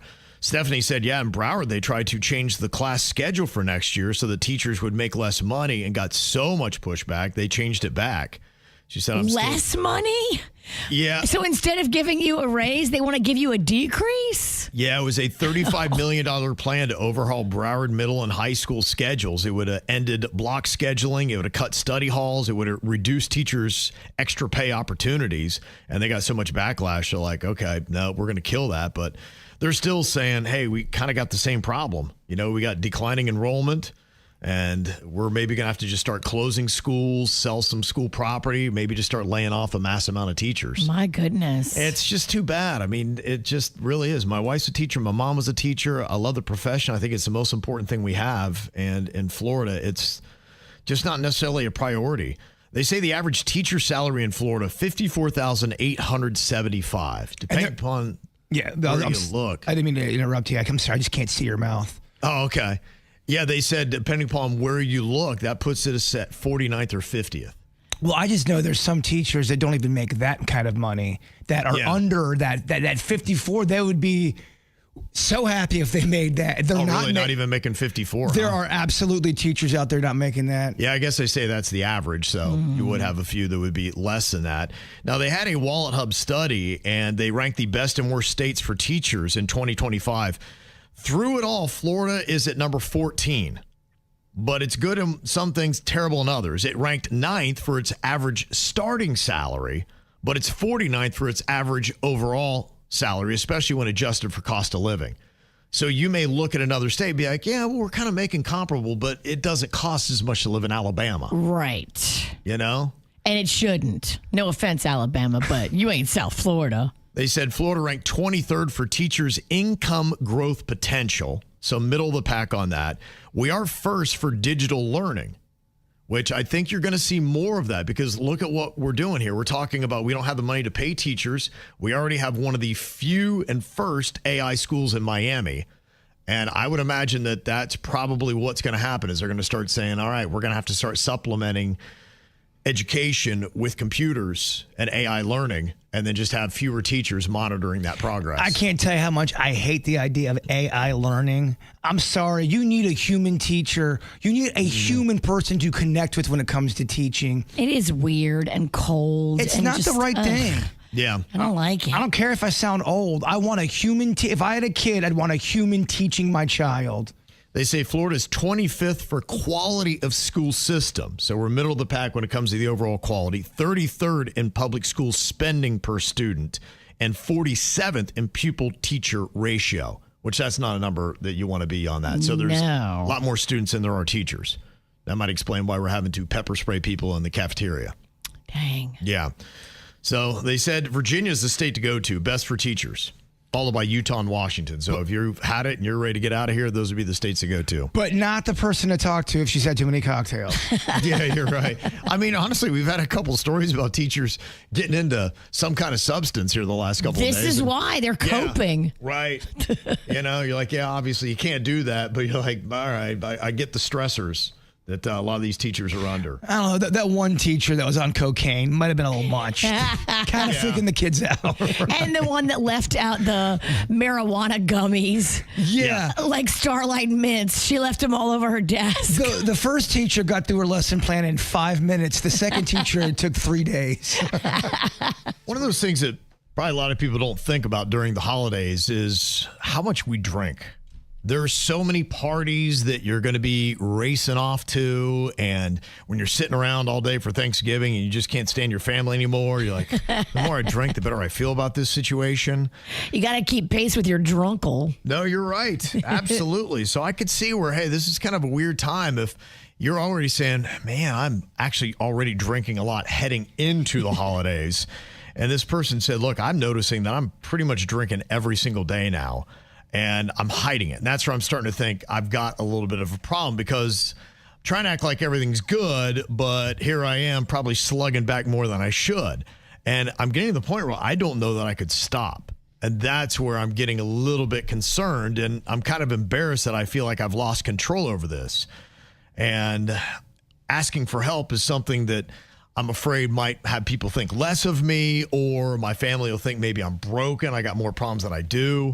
Look, first of all, don't be embarrassed. Everybody falls through little pitfalls in life, and there's plenty of people out there that can help you, that will keep it anonymous, and you can sit down and start kind of getting to the root of the issue, and your main issue is start slowing it down and talking to somebody. If you are finding you're not getting any help and you're struggling, you need to sit down and talk to somebody. Amen. And there are people out there that will help you to at least get you started and directed to the right path. Yeah. Now, I don't know what level you're at. Look, I think probably a lot of us have probably had that little talk with ourselves, be like, hey, you might need to slow down a bit. And look, I had that more than you would know. Twice this morning. Yeah. Right. I think I walked in on you having it. No, that's different. I was having a mental breakdown. I wasn't drinking. Okay. Completely different. Stay on topic. Yeah. Two separate things. Yeah. Yeah. He needs a drink because of the mental breakdown. Yeah, she did walk in on me doing something weird, but it has nothing to do with drinking. One thing I've noticed is sometimes you get into bad habits and you need a pattern disruptor, and it may not just be alcohol. Sometimes it's food. The one thing I find, having it around, having easy access to it, you kind of get into a routine where you're like, you know what, I come home now and I reward myself with a cocktail or 6. And you just have got to say, hey, that is part of the problem. And so for you, it might be making sure you don't have any alcohol in your house whatsoever. That sometimes, for a lot of people, they just have to say, look, I just know I can't keep it in my house. Well, if things are around you, you're going to probably use them more. That's why they say if you're a guitar player, never put your guitar in a room you're not going to see it. Always have it out so it reminds you to pick it up to practice. And it's the same concept of if the whiskey or the vodka's out, you're going to be looking at that thing going, oh, there she is. Just one little swig. All it takes is one urge, and it's easy to grab and easy to do. If it's hard to do and you got to go through a process to get it, then maybe be like, you know what, no, I just need to find something else. And that's the other thing, finding a deterrent, something else, because I think we all want little rewards and crutches that get us through a day, and you maybe just got that to your position where this is just what I do to make it through the day. Now, if you decide to do something else, exercise, play Wordle, do anything like that, eat a whole cheesecake. Yeah, that's where some people go down the other side, where they go and replace it with something that's just as bad for them. But if you're finding yourself afraid to ask for help in your inner circle, and you are having a tough time to a point where you're emailing a radio station because you're recognizing you have an issue, I really would suggest sitting down with somebody and kind of getting back just to square one. Yep. Sometimes you got to go back to the basics because things can be so overwhelming at times where you think, oh my gosh, there's no way I can slay this beast. It's too big.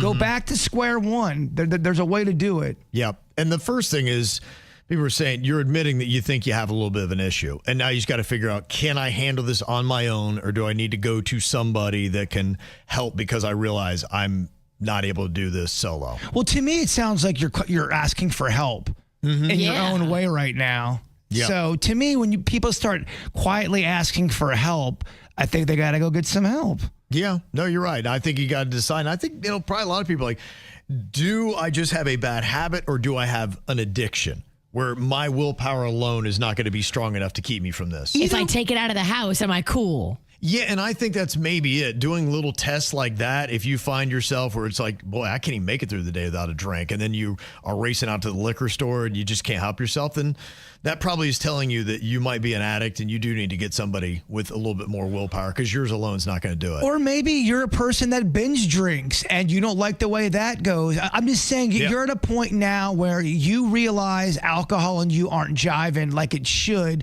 and you are, in a way, reaching out for help by emailing us.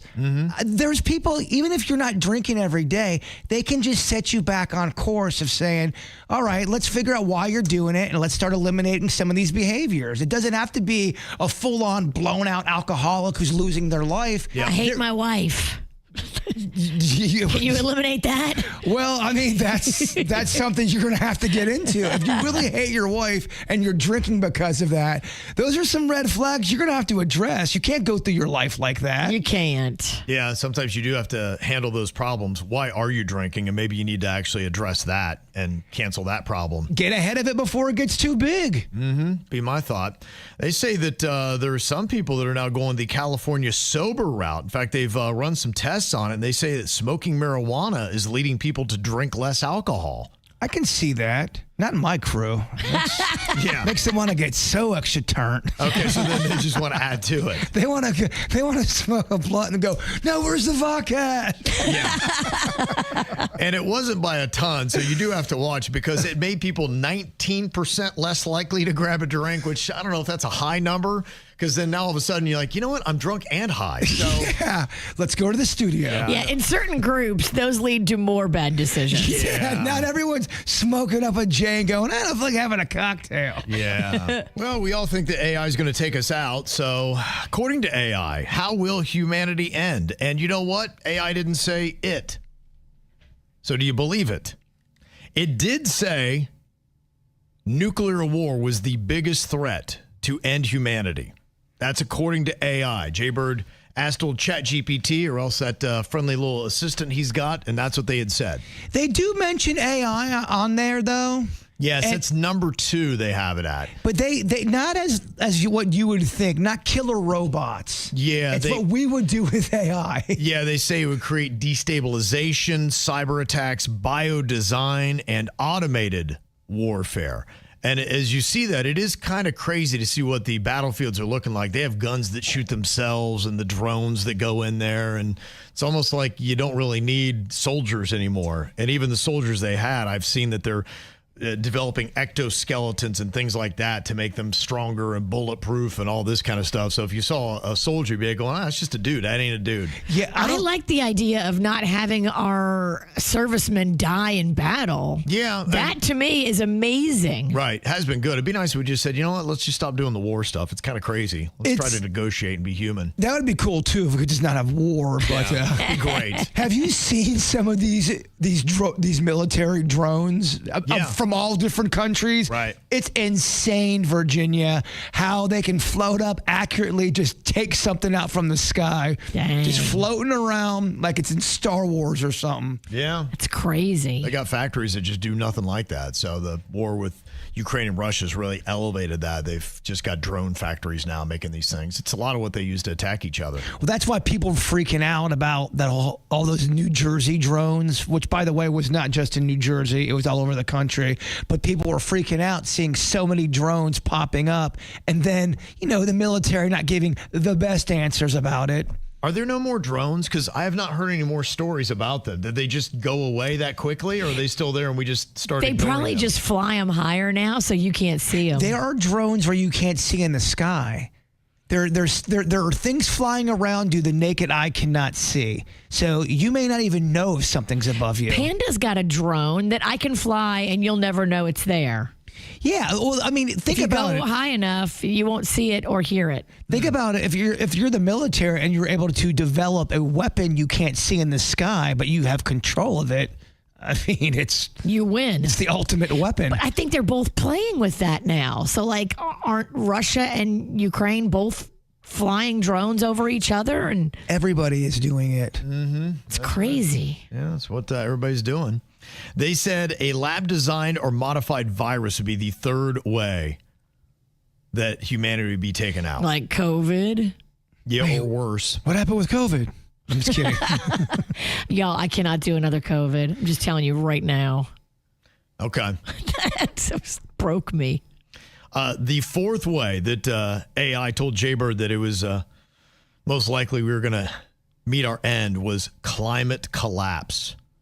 They did say, though, that one's going to take a while. Now, this, again, I'm not trying to send you a political thing. So if you want to get political, send all those emails to Kevin. Yeah. Kevin loves political fighting. Leave poor Kevin alone, please. If you want a time frame on that, I'd say around 2060 is when you got to kind of start looking. They say that more than half of Miami-Dade County is less than 6 feet above sea level, and up to 60% could be underwater by 2060. There's talks about Florida looking completely different in the future. Really? I mean, completely different. So all those beachfront condos gone? $400 billion worth of real estate is exposed to flood risk, more than any other city in the entire world. Is going on in Miami. So, yeah, what will we look like in 2060? I think they're trying to address that issue now and trying to figure out solutions, saying, okay, yeah, we've got 35 years to figure this out. We might just have Jacksonville left. That's miserable. We had a terrible time in Jacksonville. Yeah. The only part of Florida standing is Jacksonville.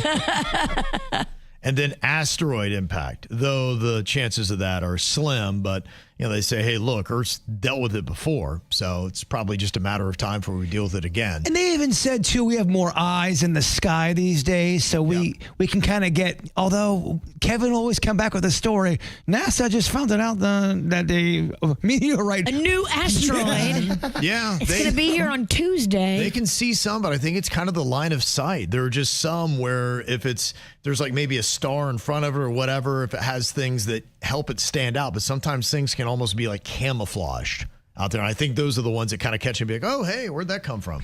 I do feel like there's some kind of testing, something weird going on. Now, I'm not saying UFOs and aliens, but something odd out in the West is happening where I'm just seeing so many things out in that area that you can't explain. Well, other people have seen it with me, so I'm not making it up. And no, Virginia, I wasn't drunk. I was only high. I was drunkish. Yeah. No, but there's some weird stuff going on out there. But I think it could be military. Okay. I would guess maybe the good news right now is none of these things necessarily seem imminent. Like, okay, wow, there's a really good chance that's going to happen. I mean, we've had the threat of nuclear war for a very long time. Viruses have been worse in our past. Let's just hope that we don't design one and let it out of a Wuhan lab again. Please, no. Yeah, and hopefully we can come up with issues when it comes to our climate changes. And if that's the way it is, I think the biggest thing we got to worry about still is AI. Well, I mean, us and AI. Yeah, that's true. Yeah. Well, eventually it's going to be us making AI, and then who knows what happens. And then AI just saying, okay, thank you for your services. Now you are delete. Obsolete. Mm-hmm. Yes. There you go. Merry Christmas. What do you think is Taco Bell's best menu item ever? Ooh. What is the best thing they've ever created? Because they've just come out with their fan-style menu. It was created by over 40,000 customer submissions, and starting today, they're going to be consisting of these 3 items on the fan-style menu. It's the California Crunch Wrap, the Burrito Bliss, and the Cantina Craze. Oh, can you say that again slower? You sounded sexy. Crunch Wrap. Yeah. Burrito Bliss. Yes. Cantina Craze. Yeah, Daddy. As Virginia would say. Mm-hmm. I'm a simple girl. Give me a Mexi Melt and give me Nachos Bel Grande, and I'm good. That's it? That I would don't be your need all these choices on the new- basics? Yeah, give me the basics. Yeah, I'm wondering who really knows, because the Taco Bell menu has been so diverse and they've got always so many little mashups that they've done. Like, who really knows? If you started going through this stuff, I never heard of the Cantina Craze or the Burrito Bliss. I don't even know what that is. Well, the thing that's cool now about Taco Bell, you can add a lot of different things. You can get potatoes in your burrito if you want it. You can get tortilla strips in there. There's things you can do to soup up, for example, the Mexican pizza. I get it souped up now. Nice. You can hear me like... I know, it was like, oh, this His drool. mouth is watering. He got himself excited. We have a potluck here today at work. I am ginned up. He can think of nothing but the potluck. They say the California Crunch Wrap features grilled steak, seasoned fries, guacamole, lettuce, tomatoes, and sour cream wrapped in a corn tostada. That's the California Crunch Wrap. Okay. Okay, are you feeling that? I do like the steak better than the ground beef. I am not going to be ever doing Taco Bell ground beef again. You're not talking to some ground beef fans over here from Taco Bell. It kind of weirds me out. It's not the best smell. Okay. The Burrito Bliss features seasoned rice, refried beans, pico de gallo, fiesta strips, and creamy avocado ranch, grilled to golden perfection.